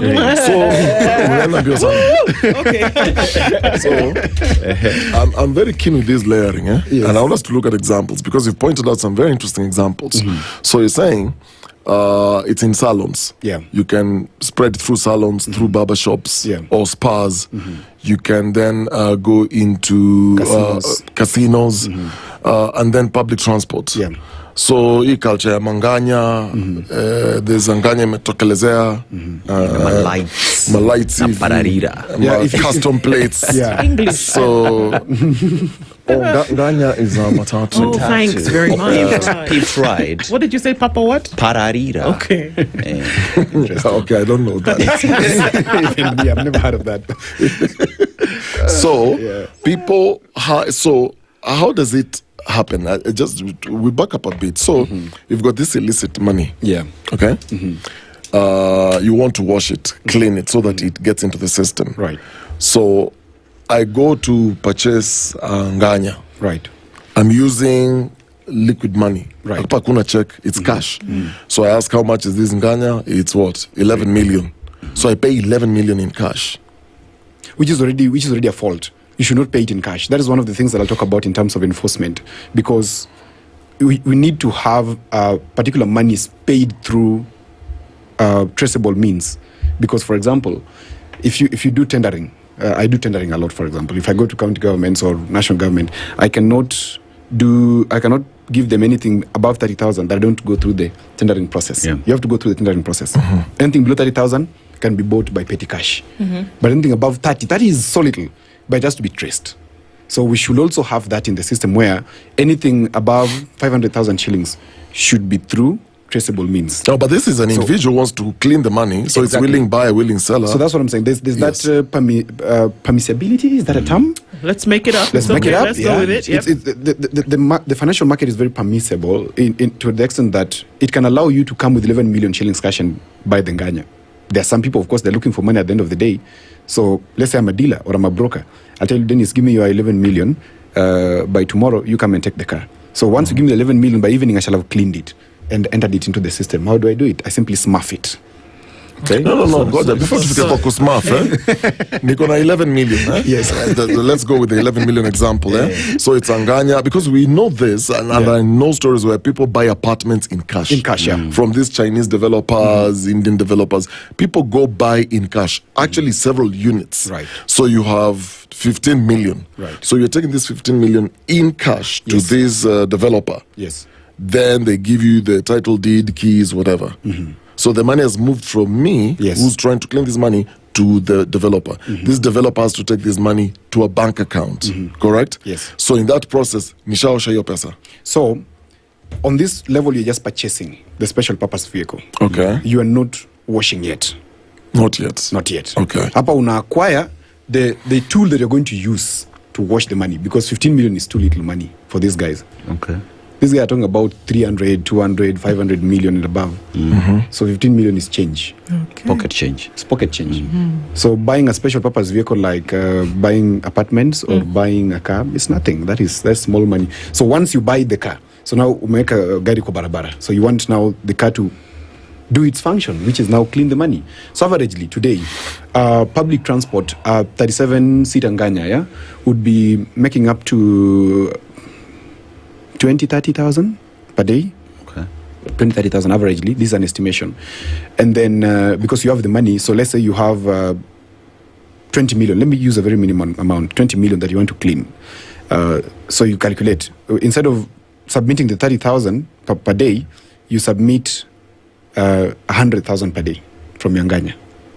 You said this is my daily collection. This is my daily collection. The owner now. In the banks, Okay. Through mobile money and whatever.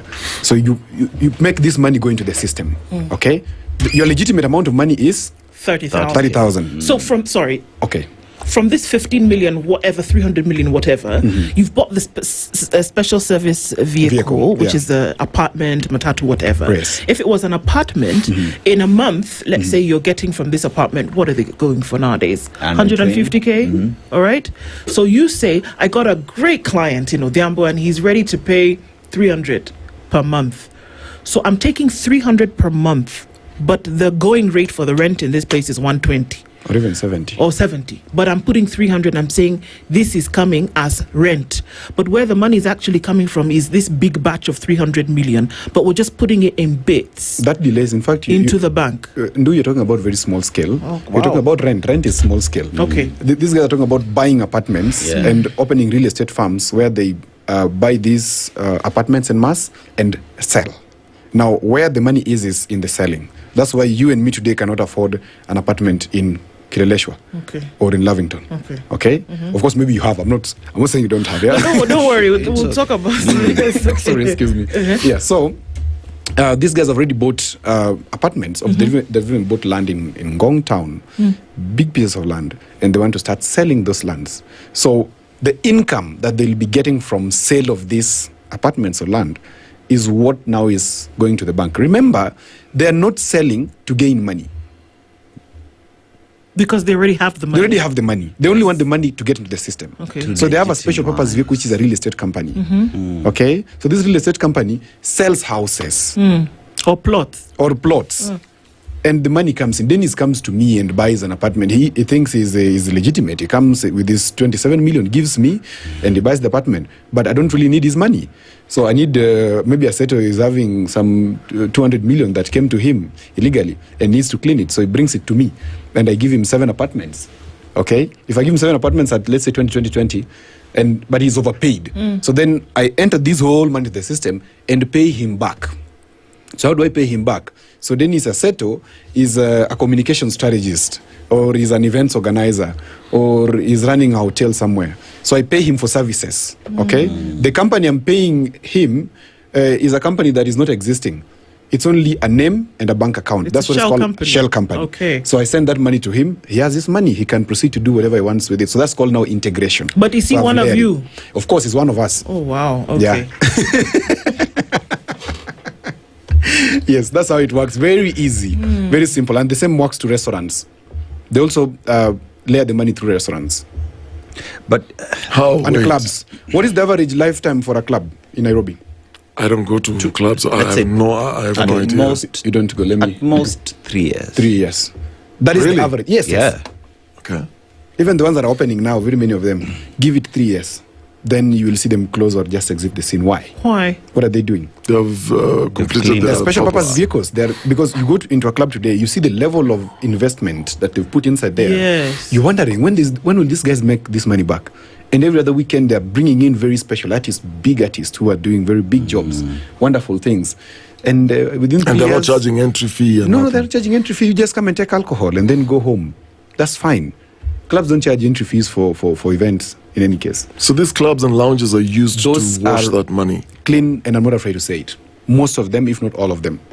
So once they're done with the purpose, the club shuts down? The club shuts down. So you assume the owner amefilisika, but... Yeah, hajafilisika. Did my job. Amefanya kazi, amemaliza, ameenda.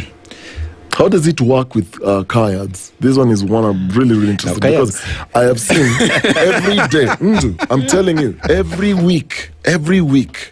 I want you to do the, I'm not saying these people are doing illicit business. Yeah. But there was a point you drive from Nairobi to Kiambu town, pass through DCI.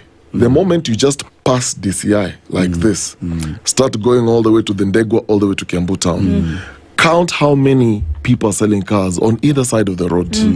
They're ever increasing. That road, then there's this other road, Ngong Road is another one. There's another one in Karen that has also started just right behind, around Waterfront. And I'm not saying they're all doing illicit business, but the curiosity for me is, wait a minute, there is one you will find that has only Mercedes-Benz and Range Rovers. Imepigwa na jua every day, and I'm wondering, when will this person make a return on the investment? How do they do it? It is almost the same way, though it takes a little bit of a different turn because they work with the banks. So most of them, not all of them, of course, they take overdrafts. Once you have an overdraft of, let's say, 100 million, the cars are loaded, whatever they're in Japan. Cars worth, let's say... even 500 million? No, 500 million is on the higher side. Okay. Let's do the 100. So cars are loaded worth 50 million. They're coming. You remember the overdraft should be paid within 6 months. Okay, so by the time the cars are landing at the Nini, they're already being registered at the port. Yes. By the time they reach the yard, these cars have already been sold, and this money has already been taken back. So the deposit to the bank, 200 million. Within at the 6th month, they deposit the bank. How much? Yes. How much? 200 million. Remember the overdraft they took was 50. 100 million. Yes. They bought cars worth 50 million. So it means at that point they made a profit of 50. Yes. Legitimate kwanza. Yes. Then I have the money. I have my 300 million that I need cleaned. I already gave the car bazaar guy. Told him, wewe, hakikisha pesa imeingia system. So he goes and files that these cars have already been sold. Or the other thing that they tell you, you take this car and pay me within 6 months. Or pay me within 2 years. They don't mind. They don't mind. But Otieno, you see, when all tell me where they're paying the tax. and that's where I want us to head to. Yes. Because in all these transactions, whether I'm buying an apartment, there is my carrier PIN number, there are invoices and everything that is needed, right? If it's about, say, a club, there is ETR for every booze that is bought. If it's hair, the same, there is ETR that is generated. If it's buying a car, it is against my carrier PIN number and everything else that I need for me to own this car. Right. How do they bypass all this system for this money to be clean? I like your question. It is excellent. So at the Kenya Revenue Authority, and I'm not afraid to say this because I've sat with some of them and they've told me that there is the bit of tax evasion. So you're told to under-declare. Is that simple? You're told to under-declare, or you agree to under-declare. Okay. Well, like your sales. Let me give you the simpler one with the bottled water. Okay, mineral water, the one we drink. Yeah. So with bottled water, you're a manufacturer or you're a bottler. Let me put it as such. Okay. You need to have. You're producing, let's say, 20,000 bottles per day. Yes. You need to have stickers, carrier stickers, worth 20,000. Okay. But they told, you know what? You cannot afford to pay for all this, the tax, right? So 20,000 stickers for 20,000 bottles, but also make another fake round of 20,000 stickers. They're made here in River Road. It's just a printing thing. Here. So 20,000 stickers others. So which means you're making 100% profit, but you're not declaring these 20,000 others. So when the enforcement officers go into the field, they go and even take photos of these bottles, of course, and check, is this sticker actually legitimate? Then you find that this sticker is not legitimate. It means this sticker was coming from whatever, River Road or whichever place. That already is giving you, as the business person, the advantage of under-declaring. So which means KRA is not collecting for 20,000 bottles that you have you've assembled. Okay? Now take the same and bring it back to what you're talking about. That's why you're told under-declare. Utatupatia kitu per month, yeah? It happens in Kenya. So it's not rocket science. So when does smurfing start? Because So we've just smurfing- talked about layering. There's a Yes. second component to this Yes. we'll come to later. So one is layering. Okay. Layering is where you have the money, you want to put it into the system. So you find companies, friendly companies, shell companies to put it through, petrol companies, churches.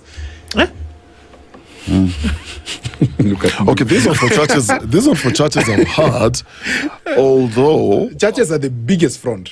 What are you talking about? Although I've always wondered how they do it. I think I have an idea, but I'm not sure. So how they do it, when you see a lot of politicians going to either specific churches, for example, and they're giving offerings, and maybe there's a project that they have, there is a construction, for example, and they contribute. There's what is declared and there is what is not declared. Correct. So the story, when Shakahola's story came out, that was the conversation that, look, there is money that is being cleaned through some of these individuals, and that's why you cannot touch them. So how does it work? Sadaka. Sadaka ni rahisi sana. When a church, churches are registered, yeah? But those Yes. churches are also having limited companies. As part of the church. Of course. All right. So the church is, let's say this, and I don't mean any pun towards Pentecostal churches. That is very important to say.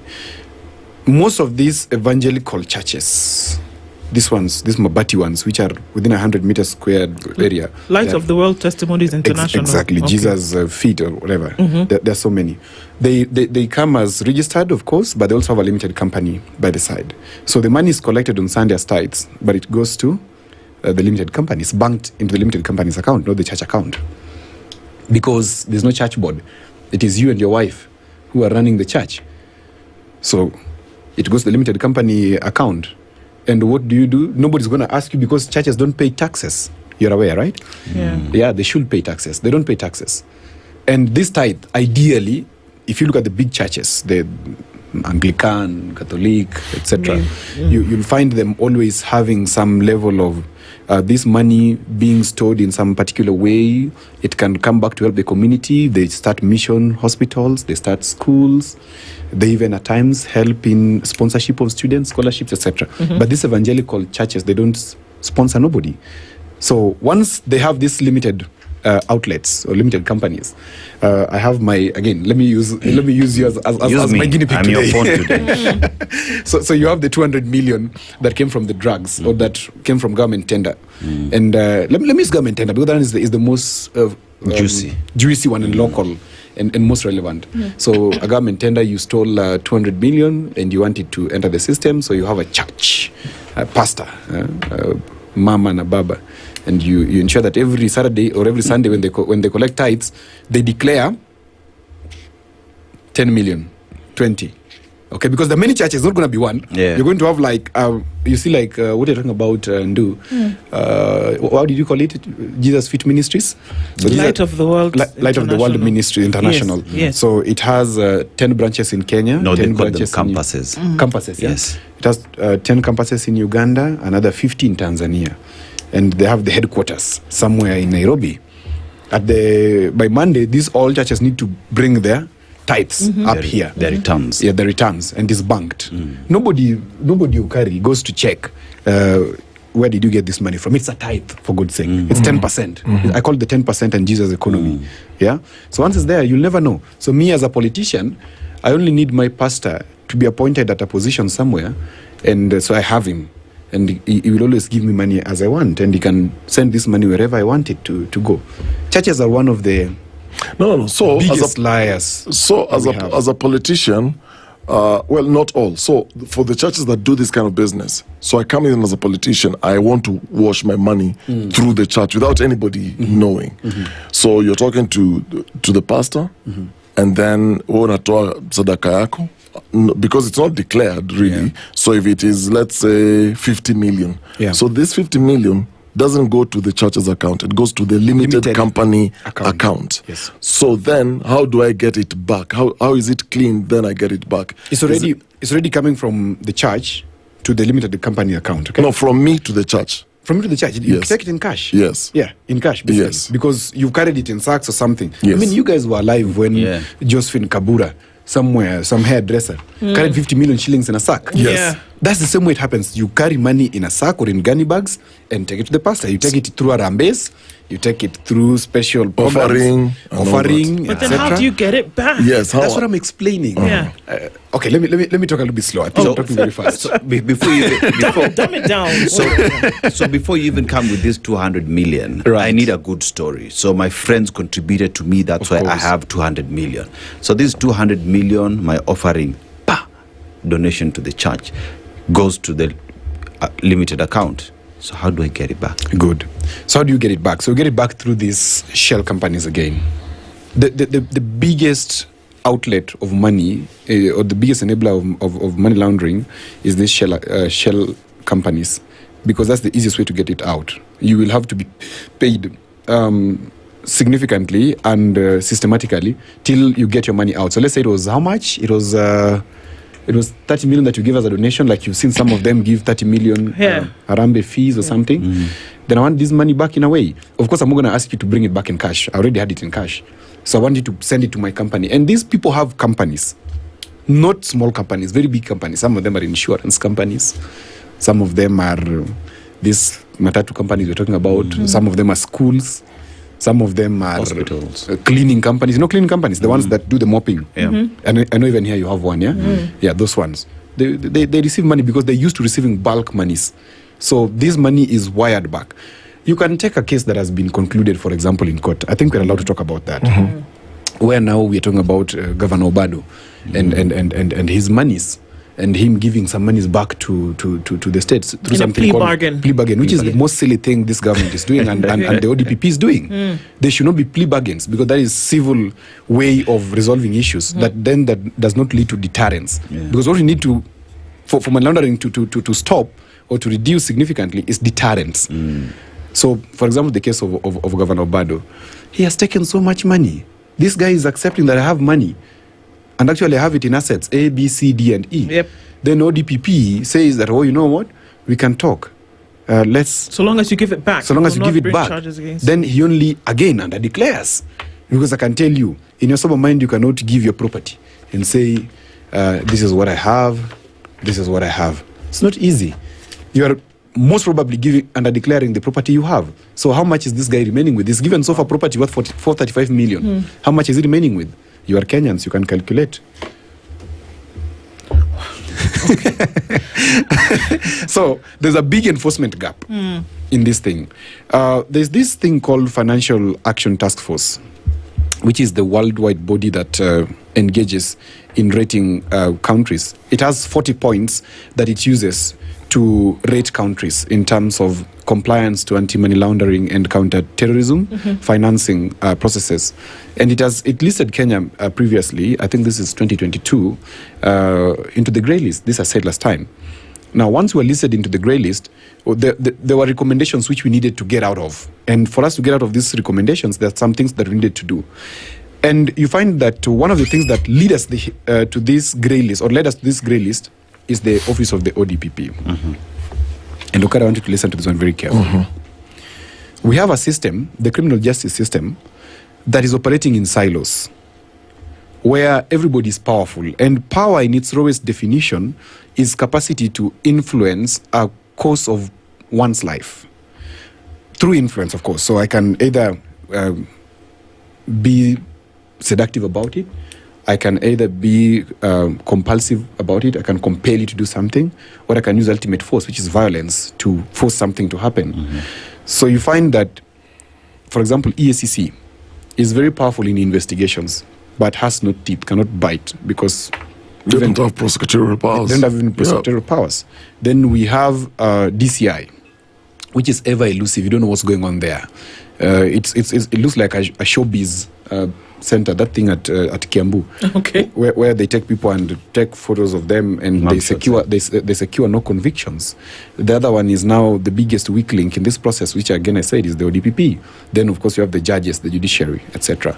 Now, why is the ODPP being the biggest weak link in the war against money laundering? Between 2016 and 2020, out of 52 cases which were filed there, 16 which proceeded to litigation, there was 0 convictions. And if you remember, in 2022 or thereabout, there's this governor, former governor, who is now a minister in this government, whose case was dropped unilaterally by the ODPP, and the High Court stopped it. In fact, the High Court accused the ODPP for operating unilaterally in terms of dropping a very huge case against this former governor from Western Kenya on money laundering issues. Okay? So ODPP, being that it has this nexus between law and politics, and law here, you know what I mean, yeah? The justice system. Politics here, what I mean is the appointing authority. Look at who then appoints this person, the ODPP. Okay? Then look at the people who operate around this appointing authority in terms of MPs. You can do a random check on your phone today. The past 10 events of the president, look at the MPs who have been hanging around him, and you will know what I'm talking about. Why is this particular MP constantly hanging around the president, whereas he's not relevant to be in the places where he is with the president? It's a pointer that these money launderers are coming to influence policy. And once they influence policy, they go ahead to even influence which cases go to court and which ones do not. So then it calls for a complete reform of the office of the ODPP. Complete. By denying them something called unilateralism. We must move to consensus between ODPP, EACC, DCI, and probably the judiciary. You know how this makes how this makes sense, because I don't know that I once told a story here of I was hanging out with this governor, and he had a case in court. And we're just chatting, and suddenly just shows me his WhatsApp. He's just chatting. Says, "Oh, by the way, I'm chatting with this magistrate. I want my case to be moved from this location to another location." I was so shocked. And he casually just showed me the conversation on WhatsApp. I will not mention the name of the magistrate. And I'm like, "How are you talking to this magistrate?" It's like, at the time, he said that their fear is EACC. Yes. Like you said, they're very good with investigations. Yes. They don't fear judges and magistrates. That's what he told me. Because they can be bought. Yeah. And he told me, look, I'm having a conversation and I'm directing this magistrate, just move this case from this location to another location for political expediency. Now, lawyers... That's how casually they're doing Lawyers are the other problem in this system. Lawyers are the other problem in this system. Because, number one, you must have heard of something called escrow accounts. Yes. Yeah? Or client account. You know, client accounts cannot be audited. Yes. By anybody. So I have some of them who are my friends. They have some of the biggest client accounts that you've ever known in Kenya. So I steal money, deposit in his account. It's a client account. You know, you don't have to investigate. And lawyers, of course, we always say that you don't need to have a very smart lawyer. You don't need to have a lawyer who knows the judge. How they say you need a criminal lawyer. Yeah, you need a criminal lawyer. Literally. Yeah. Yes. Who knows the judge? Who can get you through to the judge and buy the judge? One time I was sitting with one lawyer who told me that, you know, all these magistrates that you see, these ones were my students. And I see him doing the same thing you're talking about, directing them, that please, this one move to you. And one time off, of course, the process, he told the magistrate, that's not what I taught you. And that's not how it goes. This is how it should be. So, manipulating this magistrate back from academics when they were in school. So he always has an upper hand. He has an upper hand because he's a forever teacher. You know, your teacher is your teacher. Your senior. Yes, your senior. Fully. And these people who are busy in money laundering are also busy with the lawyers. And lawyers and judges, all of them are earning something. We saw it when one of the Supreme Court judges was adversely mentioned in the case of receiving 200 million shillings. It was about, you remember? Yeah, at a petrol station. And lately we've been hearing even some of the former people, former justices, or even currently serving, receiving monies in Cayman Islands. Or other places. So the war against money laundering is not going to go through for as long as we still have enforcement gaps.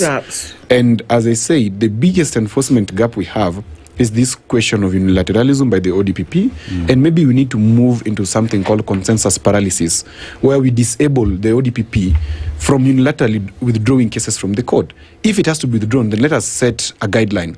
And the whole judiciary, I'm not part of that ecosystem, but the whole judiciary must sit down and agree, or the criminal justice system must sit down and agree that for a case to be withdrawn, it must have met A, B, C, D, E. Because why are we just waking up one day and do? Absolutely. And saying that Ile Kesi Andu, where she's accused of taking 200 million from XYZ, withdraw it. Why? Just like that, out of emotions. We did hear a judge most recently, this year actually, and she said, you know what, you guys, she declined to allow the withdrawal of cases based on lack of evidence, because she said, absolutely not. Yes. You guys, number one, are wasting our time. Number two, by the time you bring a charge sheet to court as the ODPP, one would have assumed that you have met the threshold for evidence, or that you have, gathered your witnesses, all this kind of thing. So she actually refuses one of the cases that will essentially go. And she said, you gave us a list. We're going to go with that, what you did. You can't come and tell us later that it is unsatisfactory in terms of evidence. But I want to go, even as we talk about this, because these are cases, from what you're saying, will never meet the light of day. We'll never see the light of day, as it were. Apart from money that you say you've swollen an invoice or whatever, where else does this money come from? This money that's laundered, where does it come from? So of course, you remember the gold thing we talked about? Yes. That's one of them. Narcotics I talked about last time. That's another. Government theft, absolute government theft, where you just steal money without doing any service, supplying air. That's another one. Like if perhaps maybe a dam were to have been built, and then money was paid, and then maybe you didn't build a dam. Just as an example, Very, very a dam brilliant. somewhere. I like doing. So that money from that dam, that wasn't built, or overpricing. The money was paid. Have gone towards something like that. Okay, I see what you mean. Yeah. All right. There are very many other chances where this money come from. It could also be robbery. Oh. Yeah, because when you rob money, or when you rob somebody of money, how are you going to put in the system? They did some hard work, and it's not small robbery. You ever heard of cash in transit robberies? Yeah. Right now it has reduced significantly, but even this year I think we had one earlier in the year by one of these security companies. So when they are moving money from point X to point Z, you find that they were waylaid and the money is stolen. Cash in transit. And it's not always small money. Those people move with hundreds of millions of money. I remember this one, they stole money that belonged to one of the supermarkets. It was about 96 million shillings. Yeah. This Yeah. It was in the news. It was in the news. 96 million shillings. So how are you going to enter 96 million shillings into the system? You found them having these monies in jerry cans in their houses. Somewhere in East Lands. Yeah. You remember? Yeah. And so for you to have this money back into the system, if you're not brilliant, then you won't have it in the system. You'll be caught like some of them were caught. But some of them have not been caught. Yeah. And when the police go to recover, again, this is where the other interesting point comes to. When they go to recover this money, they say, out of 96 million shillings, we've only recovered 10. But in reality, maybe it was 40 that was recovered, or even the whole amount. But remember, why go under declaring again? Under declaring again. Remember, why go through all this trouble when I can go to, because earlier you said some of these people collude with banks. Yes. Why go through all this trouble? When I can collude Why with the bank guy? go to the bank manager or the owner of the bank and say, look, I have 200 million here. I want to do a deposit. Figure it out. Take a cut of 5% or 10%. You know, I like the way you think because it happens. Nimefikiria come to a wash. Sana. Uko na akili, bro. We need to ask you a few questions. Investigating, yeah. So some of them buy banks, tier 3 Buy banks. banks. Yeah, banks are bought. You can buy a bank. If you can't find somebody to deposit your Yes, money, just buy a just bank. buy the bank. Yeah. So they have they would own insurance firms. Insurance, is sorry to say, it's free money for me. Yeah. Because it's a case of probability, and I mean, it's free money. So once you have some level of money from insurance, if you own an insurance firm, then the next thing is you deposit and buy a bank. So you can buy off tier 3, which maybe goes for 2 billion shillings. You need to deposit that money with the central bank here. So you'll deposit like 2 billion with the central bank, or 3 billion, or whatever it is. I'm not sure of the exact amounts. So let's say it's a tier 3 bank. It's a tier 3 bank. It's an easy bank. So let's say this bank, let's give the highest 10 billion shillings. How much is 10 billion shillings in terms of dollars? It's about $100 million. $100 million. Isn't it? 10. You said 10 billion? 10 billion, yeah. Yeah. Should be $100 million. Yes. $100 million is not so much. In dollars. Yeah, it's not so much. In Kenya, it is too much. You cannot even put your head around it. Yeah. But for those people, that's nothing. So they have $100 million.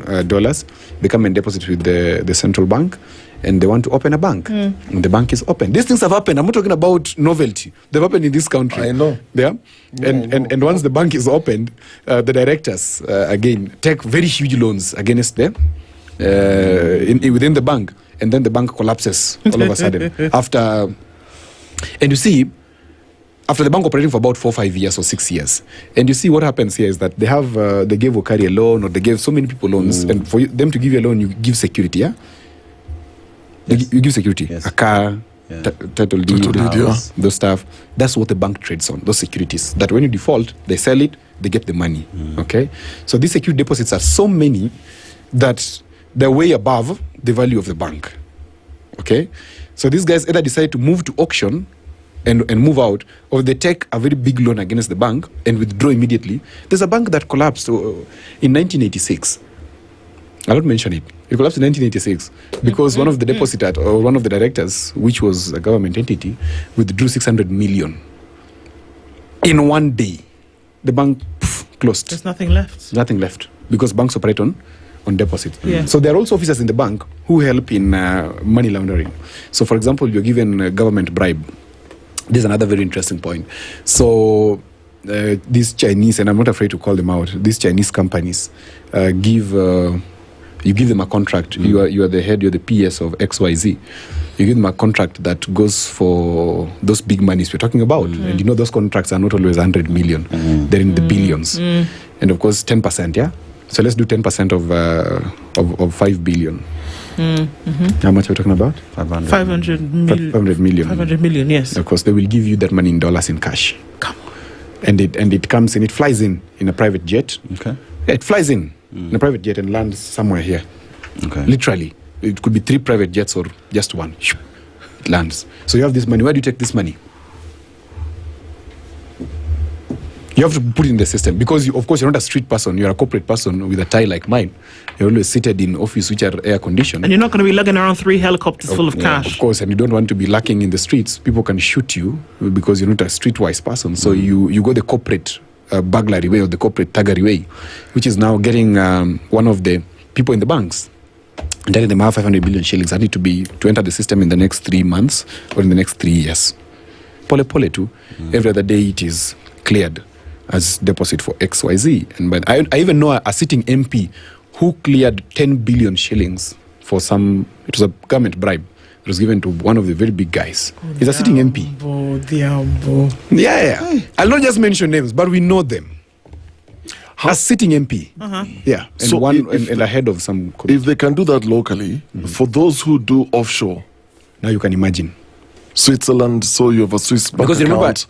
You are investing in Dubai because I know this I know for a fact, and I was shown there was this 2020 Dubai Expo. Yes, where I was actually shown apartments that are owned by some Kenyan politicians.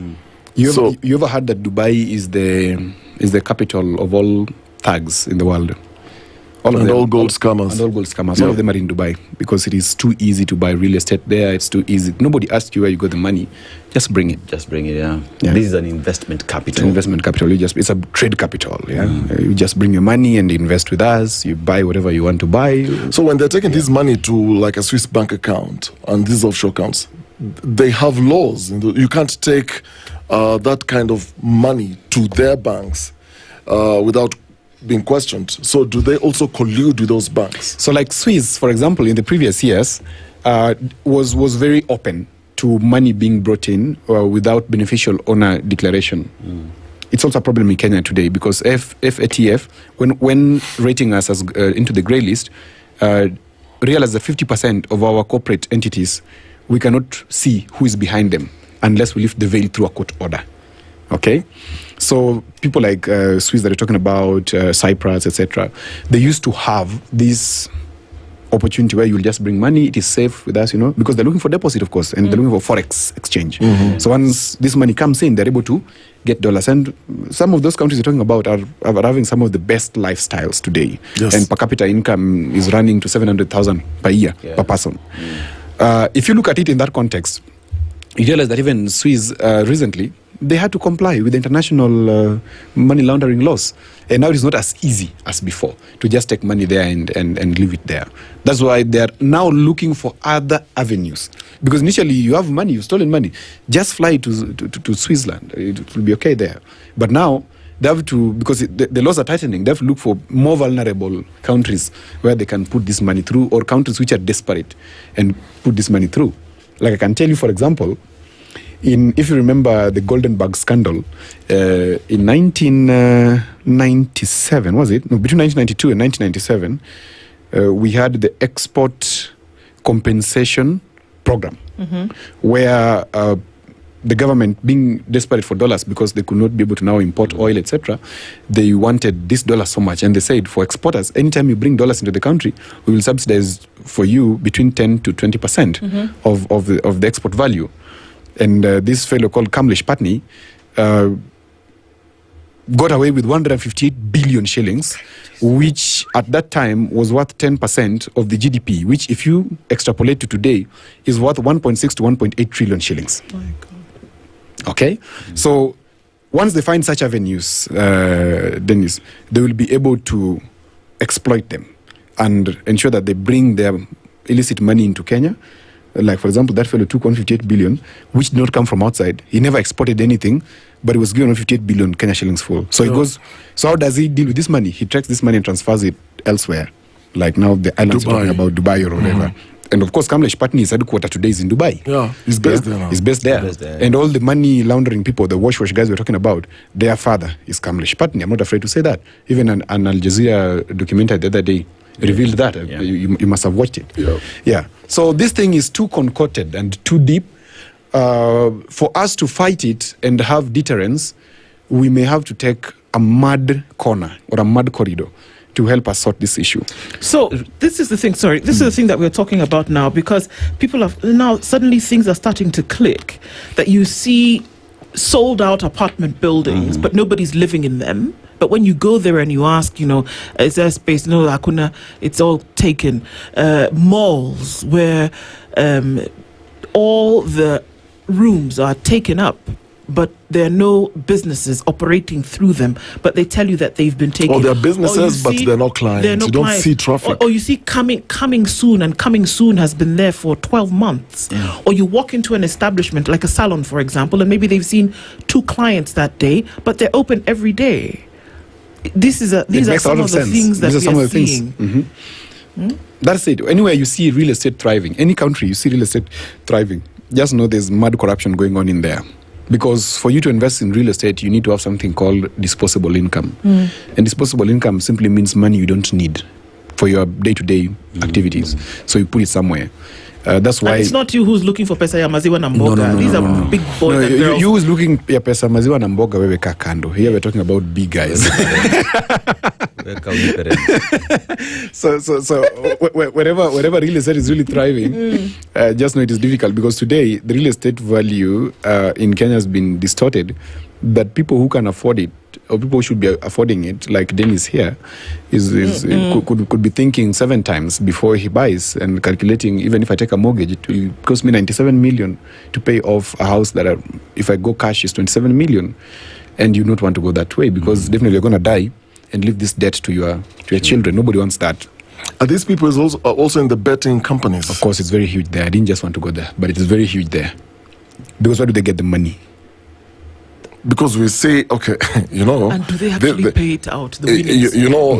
I mean, let's just be open and have this conversation. We've had situations where Aseto has won 200 million, 600 million, or whatnot, and we know the betting culture in this country. So there is already money in it. Yes, but they will still use that as a conduit to still wash even more money. I'm not afraid to say again that if you look at 2021, 2022. There's a very big tussle with one of the betting companies, where one of the leading families in this country wanted to have a share in that betting company. You remember that story? They wanted to have a share, and they compelled this fellow to give them particular shares, or else they were closing down. And even the minister then went ahead to announce to us that he was suspending licenses for particular betting companies. And they actually did